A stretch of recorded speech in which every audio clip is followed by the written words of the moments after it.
Dehors. Cette table est pour la famille. La voix de ma belle-fille a fendu l'air pendant la fête d'anniversaire de mon propre fils, l'enfant que j'ai porté et élevé avec ses mains gercées. Je suis restée là, tenant une assiette fumante de poulet rôti. Le plat pour lequel j'étais debout depuis 4 heures du matin. La pièce a éclaté de rire quand elle a délibérément tendu le pied pour me faire trébucher. L'assiette s'est brisée. La nourriture s'est éparpillée sur le carrelage. Les gens ont détourné le regard pendant que je me penchais pour ramasser les morceaux, entendant mon cœur se fendre avec eux, mais ils n'ont pas vu ma main frôler l'orchidée près du mur où une minuscule caméra enregistrait tout. J'ai essuyé la sauce de ma robe, levé la tête et souri. Ils me croient faible, obéissante, résignée. Ils ne savent pas que ce soir, j'ai commencé une nouvelle partie, et celle qui quittera cette maison dans la honte, ce ne sera pas moi. Je m'appelle Annette Fournier, j'ai 68 ans, veuve, et je vis avec mon fils Nathan et ma belle-fille Clara dans une maison à 2 étages dans une banlieue tranquille de Lyon. Cette maison était autrefois notre nid familial, l'endroit que mon mari Roland et moi avons construit sur plus de 30 ans. Mais après son décès, tout a changé. Quand Nathan s'est marié, j'ai emménagé avec eux, pensant que la vieillesse serait moins solitaire avec des voix d'enfants, des rires et des dîners chaleureux. J'avais tort. Dès le jour où Clara a franchi le seuil, l'atmosphère a changé. Elle est jolie, jeune, vive, et parle d'une manière qui semble douce, à moins d'avoir vécu assez longtemps pour déceler l'amertume derrière chaque sourire. Pour les voisins, Clara est l'épouse parfaite. Pour Nathan, elle est merveilleuse, capable, dévouée à sa famille. Pour moi, Clara est une tempête glaciale enveloppée dans une coquille sans défaut. Ce matin-là, je me suis levée à 4h58, comme je le fais depuis des années. J'ai préparé le plat préféré de Nathan, un poulet rôti au miel et au romarin, et la tarte tatin que je lui fais depuis qu'il est petit. La cuisine sentait les souvenirs, et pendant une seconde, j'ai pensé, peut-être qu'aujourd'hui sera différent. Peut-être que Clara sera touchée. Peut-être qu'elle me dira merci. Mais à midi, Clara est entrée dans la cuisine dans une combinaison blanche immaculée, des boucles souples encadrant son visage, une coupe de champagne à la main. Elle a regardé autour d'elle et a retroussé les lèvres comme si elle sentait une mauvaise odeur. « J'espère que tu n'as pas mis trop de sel comme la dernière fois », a-t-elle dit, sa voix aussi fine qu'une lame. Les amis de ton fils aiment la cuisine raffinée, pas les plats de campagne. J'ai hoché la tête, ravalant la réplique que j'avais sur le bout de la langue. Après 5 ans à vivre avec Clara, j'avais appris que réagir ne faisait qu'empirer les choses. Je me suis retournée vers le four, écoutant la peau du poulet grésiller, me disant « Tant que mon fils est heureux, ça va ». Mais le prix du silence, c'est un millier de coupures invisibles. Chaque mot de Clara, chaque regard méprisant, chaque fois qu'elle me donnait des ordres devant les autres, c'était de minuscules couteaux qui émoussaient mon amour-propre. C'était un empoison, administré au quotidien, qui me faisait douter de ma propre valeur, de ma place dans cette maison que j'avais contribué à bâtir. Chaque objet me rappelait Roland, les week-ends passés à peindre les murs, à planter les rosiers dans le jardin. Aujourd'hui, ces mêmes murs semblaient m'enfermer, et les rosiers étaient taillés selon les goûts de Clara, sans qu'on me demande jamais mon avis. C'était sa manière de s'approprier non seulement l'espace, mais aussi l'histoire qui y était attachée. Je me sentais devenir une étrangère dans ma propre vie, une ombre silencieuse qui s'occupait des tâches ingrates pendant que la maîtresse de maison brillait en société. Mais aujourd'hui, cette ombre avait décidé de ne plus se laisser effacer. La caméra, discrètement installée, était le premier acte d'une rébellion silencieuse. Chaque humiliation enregistrée devenait une preuve, chaque mot cruel une pièce à conviction. J'avais passé des semaines à planifier ce moment, à choisir le bon angle, à tester la batterie. Ce n'était pas un acte de vengeance spontanée, mais une stratégie mûrement réfléchie, née du désespoir et d'un instinct de survie que je ne me connaissais pas. Le sourire que j'affichais en me relevant n'était pas un signe de défaite, mais le masque d'une combattante qui venait de lancer la première offensive. Il ne le savait pas encore, mais la partie d'échecs venait de commencer, et j'avais l'intention de la mener jusqu'au bout, avec la patience et la précision d'une femme qui n'a plus rien à perdre, sauf sa dignité, et celle-là, j'étais déterminée à la reconquérir. La fête a commencé à 14 heures. Les voisins, les collègues de Nathan, les amis de Clara, plus d'une centaine de personnes ont afflué dans la maison que j'appelais autrefois la mienne. Les parfums chers se mêlaient au vin, à la musique, au rire. J'étais toujours dans la cuisine, transpirant devant les plats chauds.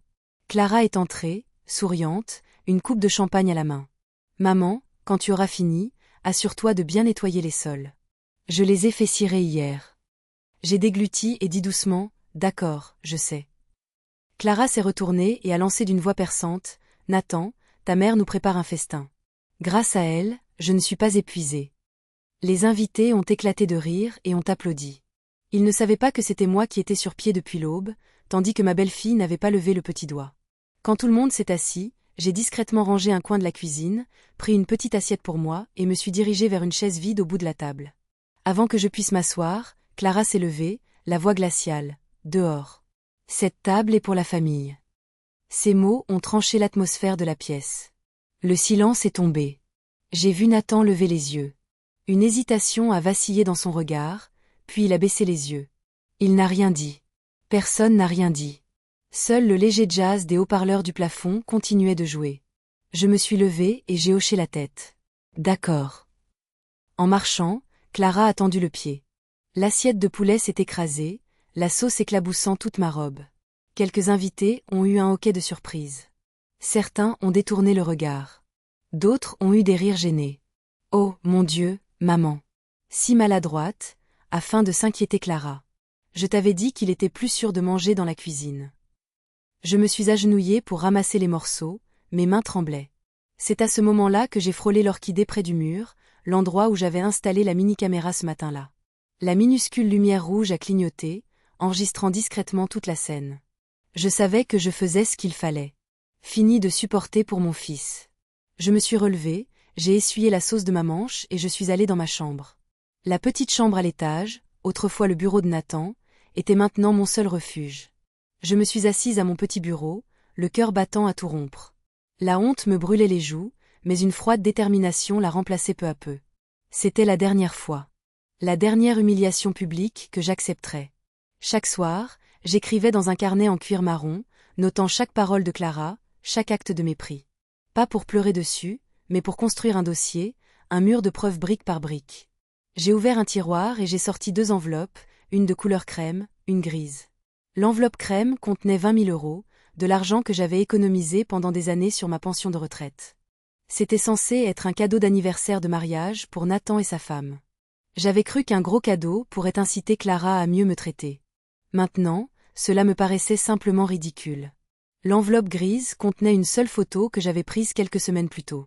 Clara, dans une robe rouge vif, embrassant un homme à côté d'une voiture de sport argentée sur le parking d'un hôtel du centre-ville. La première fois que je les ai vus, mon cœur s'est arrêté. J'ai cru que je me trompais, mais il n'y avait aucun doute. L'homme était Olivier Durand, le meilleur ami de Nathan, celui qui m'appelait « maman » à chaque fois qu'il venait. Je n'ai pas dit un mot. Au lieu de cela, j'ai commencé à observer, à prendre des notes et à tout conserver. Des SMS, des reçus d'hôtel, ces voyages d'affaires qu'ils faisaient ensemble. Tout était stocké sur un petit disque dur caché dans un compartiment secret verrouillé sous mon bureau. J'avais transformé ma douleur en une discipline de fer. Mon deuil pour Roland s'était mué en une vigilance de tous les instants.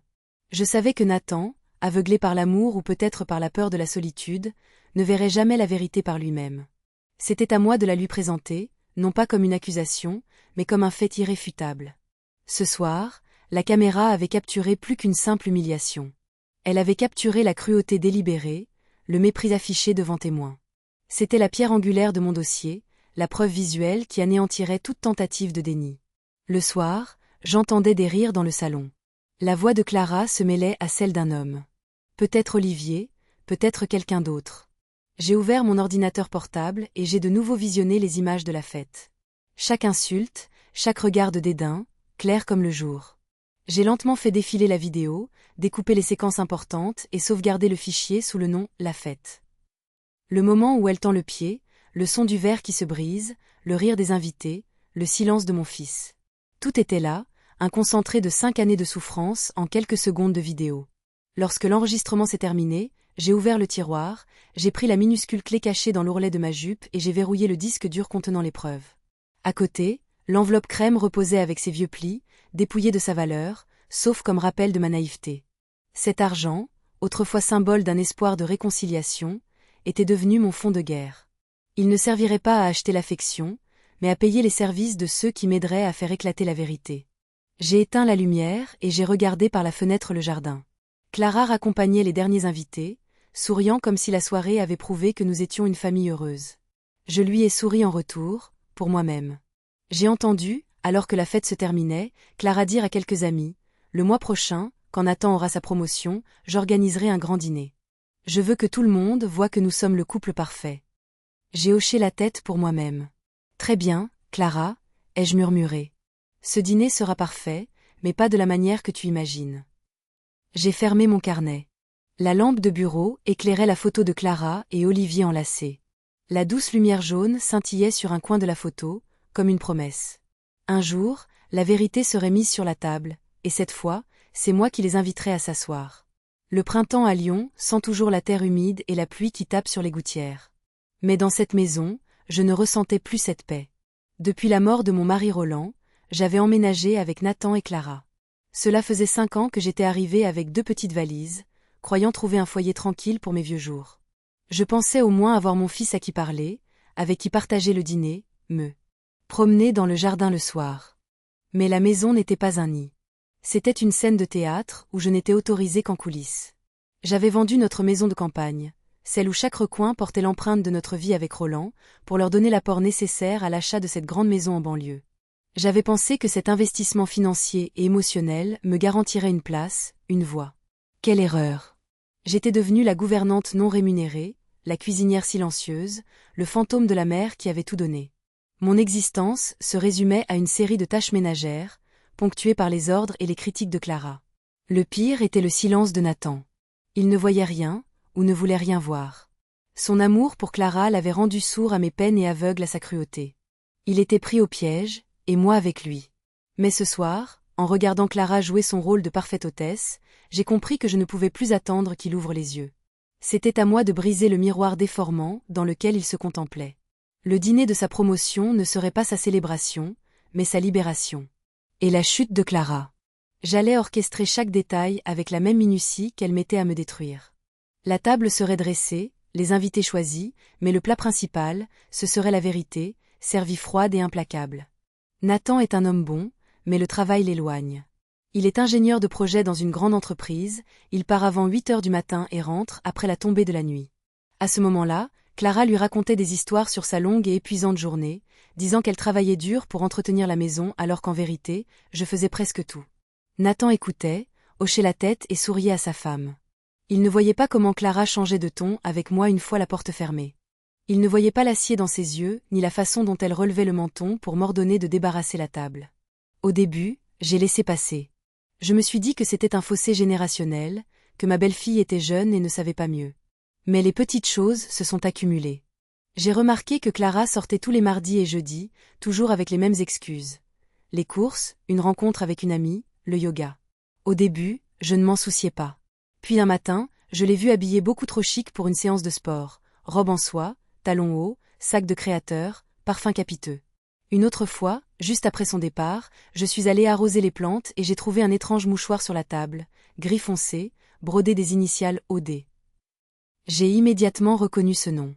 Olivier Durand, le meilleur ami de fac de Nathan et son témoin de mariage.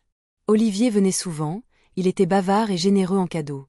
Je l'aimais bien, jusqu'à la fête de l'année dernière, où j'ai surpris une fraction de seconde, un regard entre lui et Clara, une demi-seconde qui m'a glacée. J'ai commencé à prêter attention. Clara disait faire les courses, mais sa voiture était garée en centre-ville, près du vieil hôtel où j'avais autrefois travaillé. Pendant 2 semaines d'affilée, j'ai vu la même voiture de sport argentée à côté de la sienne. À chaque fois, l'homme portait des lunettes de soleil, grand, des cheveux bruns ondulés. Je ne me suis pas approchée, mais quand je l'ai vu ouvrir la portière et que leurs mains se sont touchées, j'ai su que je n'imaginais rien.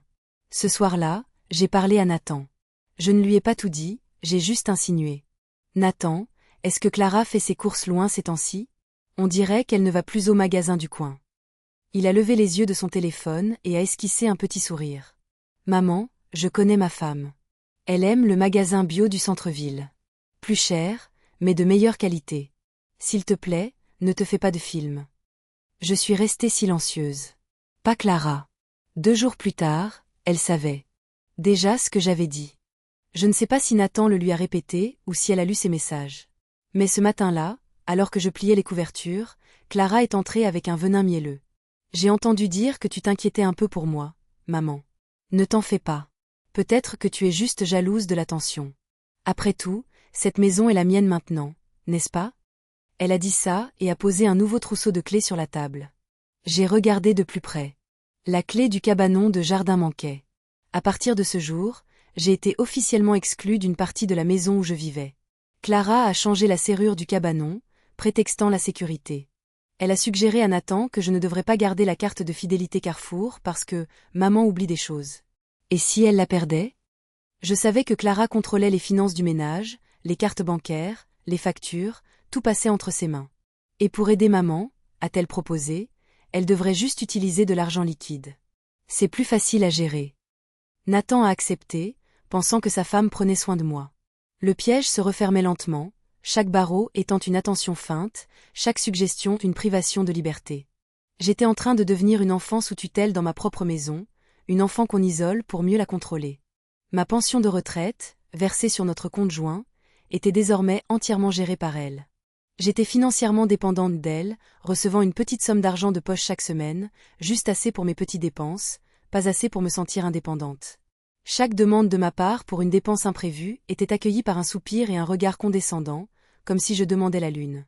Au dîner, Clara a introduit de petites règles. « Maman, s'il te plaît, assieds-toi à la petite table sur le côté pour que les invités soient plus à l'aise. J'ai peur que la nourriture épicée ne te convienne pas, alors je t'ai préparé une portion à part. Aussi, ne débarrasse pas la table principale après le dîner. Je ne veux pas que tu aies mal au dos. » Tout cela semblait attentionné, mais c'était sa façon de me pousser hors de chaque cadre familial. Peu à peu, j'ai disparu des photos, des repas, et finalement de l'air même de la maison. Une nuit, en rangeant, j'ai entendu Clara au téléphone dehors. Sa voix était basse, mais chaque mot était clair. « Ne t'inquiète pas, encore quelques mois. Une fois que Nathan aura sa promotion et que l'argent rentrera mieux, on passera à l'action. D'abord, il faut que je sorte cette vieille de la maison. » Je me suis figée. Cette vieille, c'était moi. Cette nuit-là, je me suis assise à mon bureau et j'ai ouvert mon journal de preuves. J'ai noté la date, l'heure, les détails de chaque conversation et chaque chose étrange que Clara faisait. J'ai arrêté de parler et j'ai appris à observer en silence, car le silence a un pouvoir. Il rend les gens négligents. J'ai caché un petit enregistreur sous la table de la cuisine, dans la pile de serviettes en papier. Chaque soir, je le réécoutais et je sauvegardais les choses que Clara disait quand elle pensait que je n'étais pas là. Il suffit qu'elle fasse une chute, une glissade, quelques semaines dans une maison de retraite et j'aurai cette maison pour moi toute seule. Entendre sa voix me donnait la chair de poule. J'ai suivi sa routine. Elle se réveillait toujours tard, partait vers 10 heures, revenait vers 14 heures, généralement après que Nathan ait appelé pour dire qu'il était sur le chemin du retour. Elle rentrait avec des sacs de courses, mais les reçus étaient pour des cosmétiques et des articles divers. Rien à voir avec l'épicerie.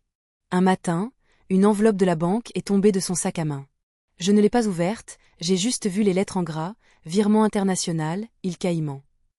J'avais fait de la comptabilité à temps partiel. Je savais ce que signifiaient les comptes offshore.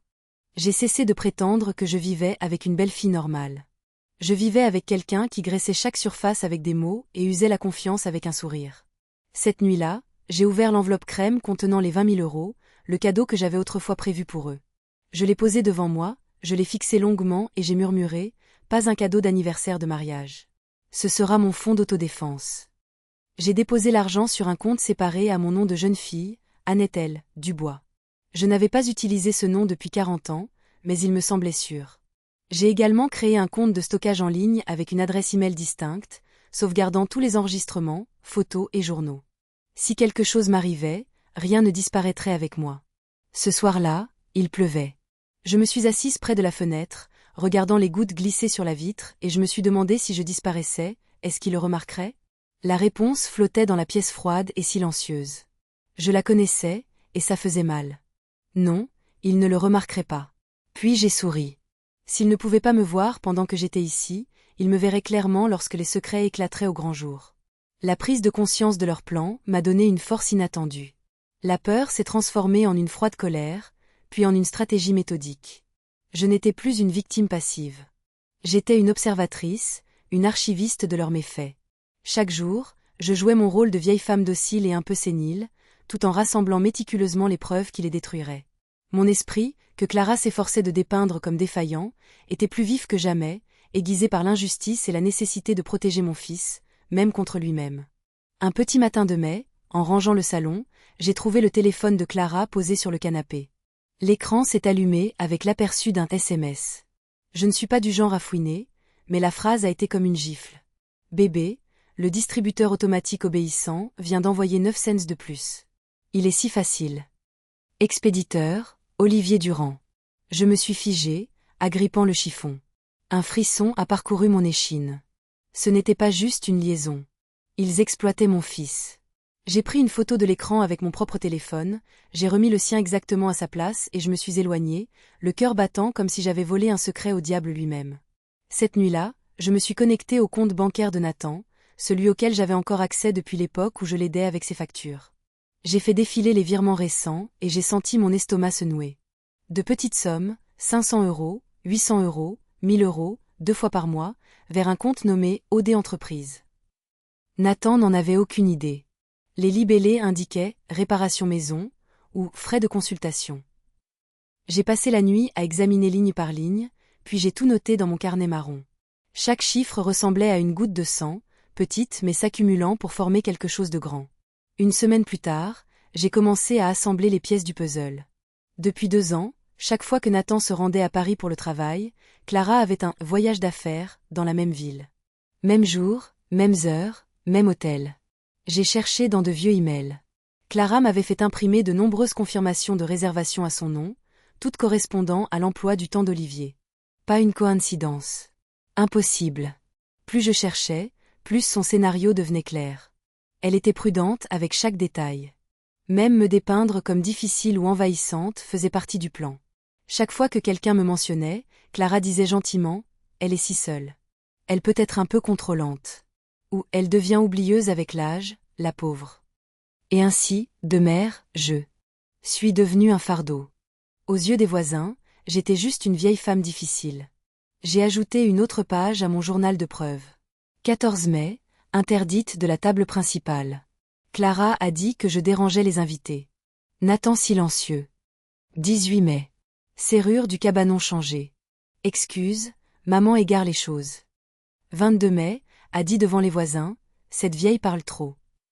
Je les ai comptés, au moins 20 fois elle m'a humiliée, parfois en public, parfois juste assez pour que je me sente folle. J'ai décidé que j'avais besoin de preuves plus claires. J'ai inséré une carte mémoire dans un petit appareil photo et j'ai commencé à prendre des photos chaque fois que Clara partait. Parking de l'hôtel, ascenseur, hall, bar. Pas de près, juste assez pour montrer les silhouettes, les horodatage et les plaques d'immatriculation. Chaque photo était étiquetée avec la date, l'heure et le lieu. Le soir, je transformais ma petite chambre en quartier général d'enquête. Les murs, autrefois ornés de photos de famille, étaient maintenant couverts de calendriers, de post-it et de lignes reliant des événements, des lieux et des virements bancaires. Je me sentais comme une détective dans un film noir, sauf que l'enjeu n'était pas un simple crime, mais la vie et le bonheur de mon fils. Cette activité clandestine me donnait un but, une raison de me lever le matin autre que celle de servir de domestique. Chaque photo prise, chaque reçu découvert était une petite victoire, un pas de plus vers la vérité. Je n'avais plus peur d'elle, car je la connaissais. Je savais ce qu'elle faisait, ce qu'elle planifiait. Et savoir, c'est le début du pouvoir. Je n'étais plus la vieille femme oublieuse qu'elle décrivait. J'étais la gardienne de la mémoire, celle qui n'oublierait rien et qui s'assurerait que justice soit faite. De nombreux soirs, je rendais visite à ma voisine, Madame Dubois, qui vivait 2 maisons plus loin. Elle a quelques années de plus que moi, elle est directe et gentille, et m'invite souvent pour le thé de l'après-midi. Je lui ai parlé un peu du mauvais traitement, pas de la liaison. Un jour, alors que Clara se disputait avec un livreur sur le perron, Madame Dubois a entendu par hasard Clara dire, claire comme le jour, « Vous croyez que j'ai le temps ? Je ne suis pas comme la vieille bonne à rien dans ma maison. » À partir de ce moment, Madame Dubois est devenue un témoin silencieux. Elle a dit, « Annette, si vous avez besoin que je confirme quoi que ce soit, dites-le. J'en ai assez entendu. Vous vivez avec un serpent. » Je l'ai remerciée, reconnaissante et le cœur brisé. Une voisine pouvait voir la vérité, mais mon fils restait aveugle. Une autre nuit, en consultant mes emails, j'ai vu un message de la banque dans la boîte de réception de Nathan. Je la surveillais, encore car j'avais l'habitude de l'aider avec ses impôts. Il confirmait l'ouverture d'une nouvelle carte de crédit au nom de Nathan Fournier, mais la signature électronique n'était pas la sienne. J'ai zoomé et j'ai reconnu les traits inclinés et doux, exactement comme ceux de Clara sur les papiers du ménage. Elle avait utilisé le nom de Nathan pour ouvrir une nouvelle carte, probablement pour ses petits virements. J'ai sauvegardé l'email au format PDF et l'ai nommé « Preuve falsification 1 ». Je ne me sentais plus comme une vieille femme. J'avais l'impression d'être au milieu d'une partie d'échecs. Et Clara, avec son visage parfait, était l'adversaire que j'avais laissé avancer sans contrôle pendant trop longtemps. J'ai assemblé les indices. Tout indiquait un plan de manipulation raffiné. Séduire Nathan pour qu'il lui fasse entièrement confiance, m'écarter progressivement en me refaçonnant en mère difficile, contrôler les finances, siphonner de petites sommes pour ne pas attirer l'attention. Enfin, le moment venu, divorcer, prendre la moitié des biens et me placer dans une maison de retraite. Mais un scénario plus sombre me glaçait encore plus. Peut-être qu'elle ne divorcerait pas. Peut-être qu'elle essaierait de prouver que j'étais incompétente pour pouvoir contrôler les actifs de Nathan, pour le bien de maman. Je me suis souvenu comment Clara disait à ses amis, elle se répète, la pauvre. Ou comment elle déplaçait mes médicaments quotidiens pour que je cherche en vain et que je dise, c'est étrange, j'ai oublié. Chaque petit acte prenait maintenant tout son sens. Elle se préparait à me détruire en utilisant mon propre esprit contre moi. Je ne pouvais plus rester sans rien faire. Cette nuit-là, j'ai préparé une tisane et j'ai étalé toutes les preuves. Les photos, les enregistrements, l'email falsifié, mon journal. J'avais besoin d'un professionnel, quelqu'un qui pourrait protéger la vérité avant qu'elle ne soit tordue. La conversation avec Madame Dubois m'avait donné du courage. Savoir que je n'étais pas seule, que quelqu'un d'extérieur voyait la même chose que moi, validait mes craintes. Ce n'était plus seulement mon interprétation, c'était un fait observable. Clara n'était pas seulement méchante, elle était abusive, et son abus était si subtil que Nathan n'y voyait que du feu. J'ai réalisé que je ne pouvais pas mener ce combat seul. J'avais besoin d'aide légale, d'une expertise que je ne possédais pas. J'ai commencé à chercher des informations sur les abus envers les personnes âgées, sur la fraude financière au sein du couple. Chaque article que je lisais renforçait ma conviction, j'étais face à une manipulatrice professionnelle. Et contre un professionnel, il fallait un autre professionnel. À 20 heures précises, j'ai cherché sur Internet « Détective privé Lyon ». De nombreux noms sont apparus, mais je me suis arrêtée sur une simple ligne « Hélène Delgado, 25 ans d'enquête civile ». Discrète, efficace, confidentialité absolue. Je l'ai lue 2 fois. Elle pourrait être la bonne. J'ai noté son numéro avec une note « Demain, appelez Hélène ». Pas pour la vengeance, mais pour la justice. Avant de me coucher, j'ai réécouté un enregistrement de la cuisine. La voix de Clara, calme et froide. Quand elle tombera malade ou aura un accident, les choses deviendront plus faciles. Nathan signera quelques papiers et ce sera fini. Je l'ai éteint. La pièce est devenue silencieuse. Dehors, la pluie tapait sur le toit en métal. Je suis restée assise un long moment, puis j'ai murmuré « Non, Clara. Personne ne signera quoi que ce soit. Cette fois, la vérité signera ta vie. » J'ai éteint la lampe, mais dans le noir, la petite lumière de la caméra près de ma tête de lit clignotait encore, comme un œil qui savait tout, attendant de s'ouvrir. Le lendemain matin, j'ai appelé Hélène Delgado, une détective privée avec un petit bureau sur la rue de la Liberté, à environ un quart d'heure de route. Sa voix était basse et posée, avec une pointe de lassitude de quelqu'un qui a vu trop de vilaines vérités. « Madame Fournier, » a dit Hélène après que je lui ai brièvement expliqué la situation, « apportez tout ce que vous avez. Photos, enregistrements, chronologie, tout. Ne laissez pas de copie à la maison. » Cet après-midi-là, j'ai tout mis dans un sac en toile. La clé USB avec la vidéo, mon journal marron, les emails imprimés et quelques photos volées. Quand je suis entrée dans le bureau d'Hélène, une petite cloche a tinté. L'endroit faisait peut-être 20 mètres carrés, sentant le café fort et le vieux papier.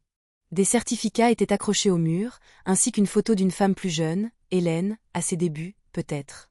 Elle avait environ 52 ans, une carrure solide, des cheveux courts, une chemise à carreaux, une veste beige. Après m'avoir écoutée, elle a hoché la tête sans surprise, a ouvert son ordinateur portable, a tapé un peu et a dit « Ce que vous décrivez correspond à un schéma de manipulation classique, mais je ne travaille pas sur des sentiments. J'ai besoin de preuves vérifiables. Donnez-moi 5 jours. » Je suis partie, soulagée. Effrayée. Quelqu'un était de mon côté, mais cela signifiait aussi que la vérité approchait, et je ne savais pas si j'étais prête à la supporter. En rentrant chez moi, chaque objet de la maison me semblait différent. Le canapé où Clara s'asseyait pour mentir à Nathan, la table de la cuisine où elle me donnait ses ordres, le miroir du couloir qui avait reflété tant de ses sourires hypocrites. La maison n'était plus seulement un lieu de souffrance, mais une scène de crime en cours. Je me suis sentie investie d'une mission. Pendant ces 5 jours d'attente, j'ai continué à jouer mon rôle. J'ai cuisiné, nettoyé, supporté ses pics avec un sourire résigné. Mais à l'intérieur, je comptais les heures. Chaque fois que Clara me parlait, je ne voyais plus ma belle-fille, mais une criminelle dont le temps était compté. J'analysais ses moindres gestes, ses moindres paroles, cherchant de nouveaux indices. Mon anxiété était immense, mais elle était contrebalancée par une nouvelle forme de puissance. La puissance de celle qui sait et qui attend son heure. J'étais le calme avant la tempête, et je savais que la foudre allait bientôt frapper. Je n'étais plus Annette la victime. J'étais Annette l'enquêtrice, la stratège, la future libératrice de mon fils. 5 jours plus tard, Hélène m'a rappelé. Dès mon arrivée, elle a verrouillé la porte et a tiré les stores. Un dossier épais était posé sur le bureau. Madame Fournier, a-t-elle commencé, la femme que vous appelez Clara Fournier n'existe pas, j'ai retenu mon souffle. Son vrai nom est Selena Cruz, née à Marseille. Et ce n'est pas tout. Au cours des 10 dernières années, elle a utilisé 2 autres pseudonymes, Sofia Vargas et Lena Cortez. J'ai trouvé des dossiers à Nice et à Bordeaux. Selena a été arrêtée pour fraude maritale en 2013. Elle a obtenu une peine avec sursis, puis a disparu. Mes mains tremblaient en ouvrant le dossier. Une photo d'identité. Le visage de Clara. Quelques années de moins, des yeux tout aussi vifs. En dessous, fraude maritale, peine avec sursis. Hélène a poursuivi. Voici le point clé. Elle n'a jamais mis fin à son mariage légal avec son mari légitime, Robert Vega, à Las Vegas. Le mariage est toujours valide. Cela rend son mariage avec votre fils illégal. C'est de la bigamie. Je suis restée figée. Mes soupçons étaient devenus un cauchemar estampillé. Hélène a fait glisser d'autres papiers. Et voici le pire. Les relevés bancaires. Des dizaines de petits virements du compte de Nathan vers une société holding ODC. Hélène a tapé sur le coin. OD. Olivier Durand. J'ai confirmé que c'est une société écran qu'il contrôle. En 7 ans, ils ont siphonné environ 160 000 € par petite somme. Une partie a été transférée à l'étranger via un intermédiaire au Caïmans. J'ai regardé les chiffres, choqué. Chaque virement était assez petit pour ne pas éveiller les soupçons, mais le total représentait une fortune, la sueur et les larmes de mon fils. La pièce semblait tourner autour de moi. Chaque information était un coup de poignard. Bigamie, fraude, société écran. Les mots flottaient dans mon esprit, abstraits et pourtant si terriblement réels. Ce n'était pas juste une belle fille méchante et infidèle. C'était une criminelle professionnelle, une prédatrice qui avait choisi mon fils comme sa proie. Et Olivier, l'ami, le confident, n'était qu'un complice, un chacal attendant sa part du butin. Ma peine pour Nathan était immense. Il avait donné son cœur, sa confiance, son argent à une illusion. Il avait construit sa vie sur un mensonge. La révélation serait dévastatrice pour lui. Je devais le protéger, non seulement de Clara, mais aussi de l'effondrement de son propre monde. Je me suis sentie submergée par le poids de cette responsabilité. Ce n'était plus une affaire de famille, c'était une affaire criminelle complexe et dangereuse. Mon petit combat pour la dignité était devenu une guerre contre un réseau de fraudeurs. Et j'étais en première ligne, seule avec ces informations explosives. J'ai regardé Hélène, son visage calme et professionnel était mon seul point d'ancrage dans cette tempête. J'ai pris une profonde inspiration, essayant de calmer le tremblement de mes mains. La peur était là, mais la détermination était plus forte. Je devais aller jusqu'au bout. Pour Nathan. Pour Roland. Pour moi. Olivier est un complice de longue date, a dit Hélène. J'ai trouvé des preuves qu'ils sont apparus ensemble dans 2 autres escroqueries à Nice. Elle épousait la victime et il jouait le meilleur ami pour gagner la confiance. Il vidait les comptes puis disparaissait. Elle a fait une pause et m'a regardé droit dans les yeux. Et Madame Fournier, je crains qu'il n'ait l'intention de recommencer, cette fois avec Nathan.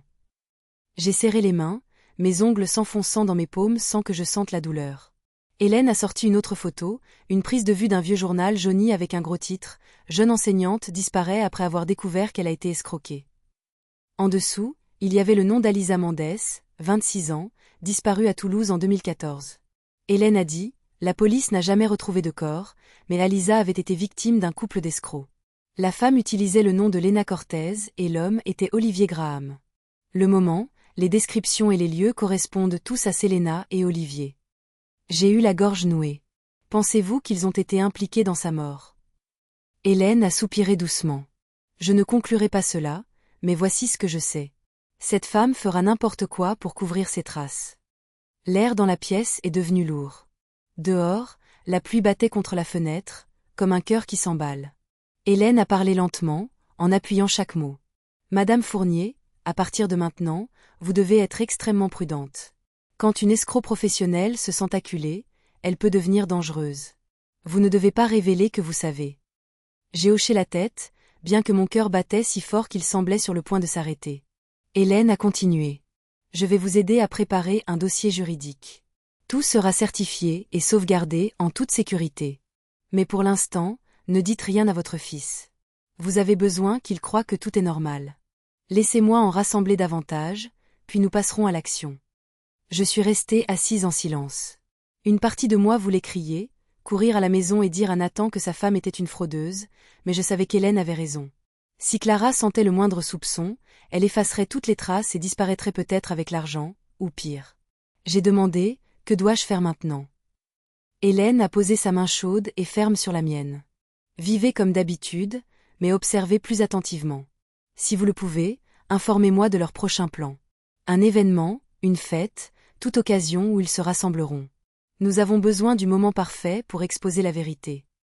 En quittant le bureau, le ciel de Lyon était d'un gris terne. Les rues étaient luisantes d'eau. Je suis restée longtemps dans ma voiture, regardant les gens passer, la poitrine lourde. À partir de maintenant, chacun de mes pas et chacune de mes paroles devait être calculé. Ce n'était plus seulement ma sécurité qui était en jeu, mais potentiellement celle de Nathan. L'histoire d'Alisa Mendès me hantait. Une jeune femme qui avait disparu. Avait-elle menacé de tout révéler? Avait-elle été réduite au silence pour toujours? La voix glaciale de Clara dans l'enregistrement résonnait dans ma tête. Quand elle aura un accident. Je n'étais plus face à une simple voleuse, mais peut-être à quelqu'un capable de bien pire. La peur m'a saisie, une peur viscérale, animale. Mais je l'ai repoussée. La peur était ce qu'elle voulait. La peur me paralyserait. Je devais la transformer en prudence, en stratégie. Je devais devenir une actrice, jouant le rôle de la vieille mère inoffensive mieux que jamais. Je devais être son ombre, invisible mais toujours présente, attendant le moment parfait pour que la lumière se fasse. Ce soir-là, je suis rentrée à la maison comme si de rien n'était. Clara était sur le canapé, faisant défiler son téléphone, un sourire narquois aux lèvres. « Où étiez-vous toute la journée, maman ? J'allais vous demander de m'aider à planifier le menu pour la fête de promotion de Nathan. » J'ai forcé un sourire. « Oh, j'ai juste rencontré une vieille amie. Je suis heureuse pour Nathan. Il va avoir une promotion. » Elle a haussé un sourcil. « Alors, aide-moi à préparer demain. Je veux que cette fête soit parfaite. » « Oui, » ai-je répondu, ma voix légère comme l'air. « Très parfaite. » Quand Clara s'est détournée, j'ai jeté un coup d'œil au miroir de l'autre côté de la pièce qui me reflétait, agrippant mon sac à main. À l'intérieur se trouvaient les copies du dossier qu'Hélène venait de me donner. Je savais que la fête qu'elle prévoyait pour se mettre en valeur serait la scène de sa chute. Je n'étais plus la mère âgée repoussée de la table. J'étais le témoin, la gardienne de la vérité, et maintenant j'avais une alliée. Cette nuit-là, je me suis assise dans mon petit bureau, j'ai allumé la lampe de bureau et j'ai examiné chaque photo qu'Hélène avait imprimée. Le visage de Clara me regardait depuis la page, le sourire sans défaut de quelqu'un qui n'a jamais payé pour ce qu'elle a fait. J'ai tourné la page jusqu'à la dernière photo. Alisa Mendès, 26 ans, des yeux doux. En dessous, il y avait la note d'Hélène, a porté plainte à la police 3 jours avant sa disparition. J'ai murmuré, « Ne t'inquiète pas, Alisa. Cette fois, elle n'aura pas le temps de disparaître. » Puis j'ai ouvert mon carnet en cuir et j'ai écrit une autre ligne. 29 mai. Je connais son vrai nom, Selena Cruz, et je ne le dirai pas à Nathan. Pas encore. Je la laisserai construire la scène elle-même, pour qu'elle soit obligée d'entrer dans le projecteur de la vérité. En fermant le carnet, l'horloge tournait lentement dans la pièce. Dehors, la pluie continuait de tomber, mais cette fois, elle ne semblait pas triste. Elle sonnait comme le compte à rebours avant qu'une tempête n'éclate. La planification de la fête est devenue mon champ de bataille secret. Chaque suggestion de menu, chaque choix de décoration était une manœuvre dans ma stratégie. Je suis devenue l'assistante parfaite, anticipant ses désirs, la complimentant sur ses idées merveilleuses. Plus je me montrais docile et serviable, plus elle baissait sa garde. Elle me voyait comme un outil, un accessoire pour sa grande performance. Elle ne soupçonnait pas un seul instant que l'outil avait sa propre volonté, son propre plan. Je passais des heures dans la cuisine, non seulement pour préparer les plats qu'elle exigeait, mais aussi pour observer les angles de vue, pour m'assurer que ma caméra cachée, maintenant déplacée dans une plante plus grande près de la table à manger, capturerait chaque expression, chaque regard complice entre elle et Olivier. Chaque détail comptait.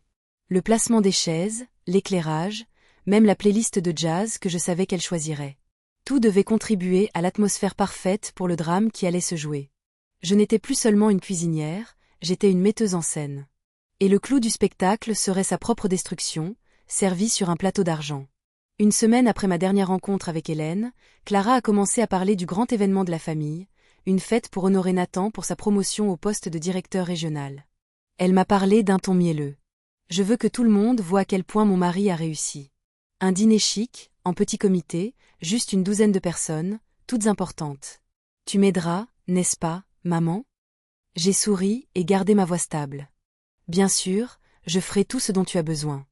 À l'intérieur, mon cœur était froid comme l'acier. J'attendais ce moment précis. Clara a commencé sa liste d'invités. 14 personnes, dont 2 des patrons de Nathan, quelques collègues, 2 couples de voisins soigneusement sélectionnés et bien sûr, Olivier Durand. Je savais qu'il viendrait. Il ne manquait jamais une occasion de se montrer là où Clara et le vin cher étaient présents. Clara appelait cela une soirée d'honneur. Dans ma tête, je l'appelais la nuit du jugement. Toute la semaine, j'ai joué le rôle de la mère dévouée. Debout tôt, cuisinant, nettoyant, faisant des listes de courses, prenant les ordres de Clara sans un mot. Chaque fois qu'elle disait « Merci, maman. Je ne pourrais pas faire ça sans toi », je hochais la tête et cachais un sourire. Elle n'avait aucune idée que je comptais les jours et les heures. 3 jours avant la fête, un colis d'Hélène est arrivé à la maison. Le livreur a seulement dit « Mademoiselle Delgado a demandé que vous l'ouvriez vous-même ». Je l'ai emmené dans ma chambre et j'ai verrouillé la porte.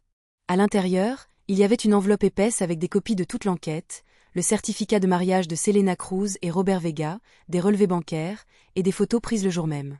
Clara et Olivier sortant du grand hôtel du centre-ville, main dans la main, les lèvres se touchant. La photo était si nette que si on l'agrandissait, on pouvait voir la bague en or de Clara, l'alliance même que Nathan lui avait offerte 7 ans plus tôt. J'ai soigneusement plié les papiers et les ai placés dans 2 enveloppes.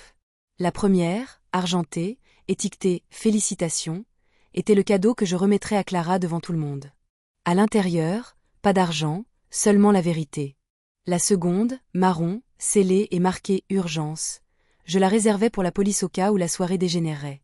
Après avoir terminé, je suis allée chez Madame Dubois, la seule voisine en qui j'avais vraiment confiance. « Madame Dubois, ai-je murmuré, si je vous demandais de garder ceci, le feriez-vous » Elle m'a regardé, puis a regardé le petit disque dur dans ma main.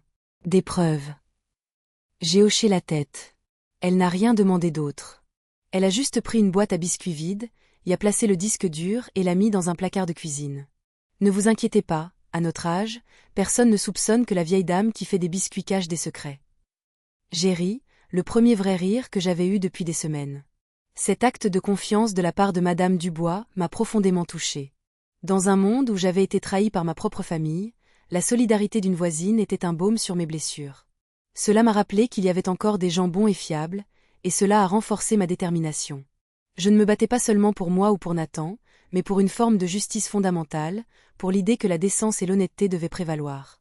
La petite boîte à biscuits est devenue un symbole de cette alliance secrète, un trésor caché au milieu de l'ordinaire, tout comme la vérité que je m'apprêtais à révéler. La nuit précédant la fête, je n'ai pas pu dormir. Je me suis assise à mon bureau, écrivant et effaçant des dizaines de fois mon discours de 3 lignes. Les lignes que j'utiliserais pour mettre fin à la performance de Clara. Elles devaient être courtes, tranchantes et assez froides pour ne pas être oubliées. Finalement, j'ai choisi 3 phrases simples. Clara, j'ai un petit cadeau pour toi. Merci de m'avoir appris que le silence ne signifie pas la stupidité. Et voici le cadeau que tu mérites. Je les ai écrites sur un petit bout de papier, je l'ai glissé dans ma poche et je l'ai touché 10 fois pour le mémoriser. Juste 3 lignes, mais c'était 3 coupes pour trancher les mensonges qui m'avaient lié pendant des années. Le lendemain, ma maison s'est transformée en scène de théâtre. Clara a couvert l'endroit de fleurs fraîches et a engagé des serveurs en chemise blanche et cravate noire. Des bougies parfumées à la cannelle flottaient dans l'air, essayant de noyer l'odeur du vin. J'étais dans la cuisine, préparant les plats. Elle exigeait une salade italienne, un rôti de bœuf sauce au vin rouge et un cheesecake à l'orange. Clara n'arrêtait pas d'entrer et de sortir, vérifiant, ajustant les vases, me rappelant de ne rien brûler, comme la dernière fois. J'ai juste souri. Je sais.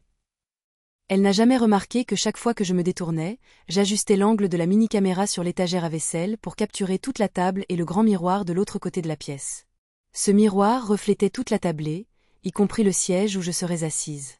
À 16 heures précises, j'ai vérifié l'équipement une dernière fois.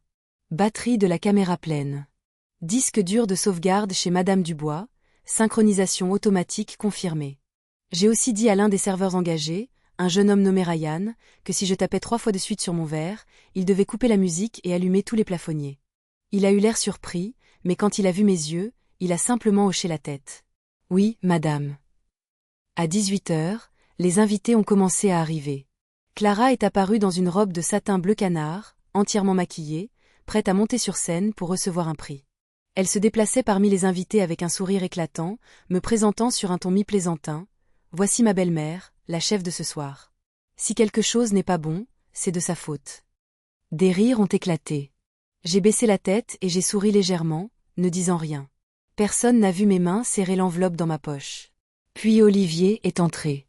Costume noir, cravate rouge, ce parfum familier. Il s'est incliné devant Clara, et pendant une fraction de seconde, leurs mains se sont attardées plus longtemps que nécessaire.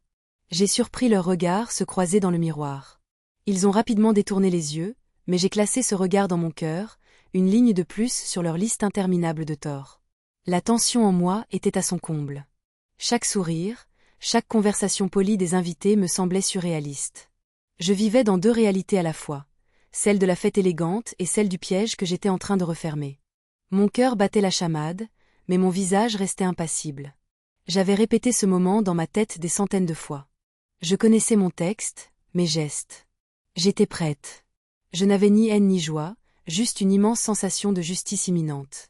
C'était la fin d'un long et douloureux chapitre de ma vie, et j'étais celle qui allait écrire le dernier mot. Nathan est arrivé en dernier, avec près d'une demi-heure de retard à cause d'une réunion d'entreprise. Il avait l'air fatigué mais a souri quand Clara a couru pour l'embrasser et a annoncé à voix haute « Félicitations, chérie. Nous sommes si fiers de toi. » Nous avons pris nos places. Les verres se sont entrechoqués, les voix ont bourdonné, un jazz doux jouait en fond.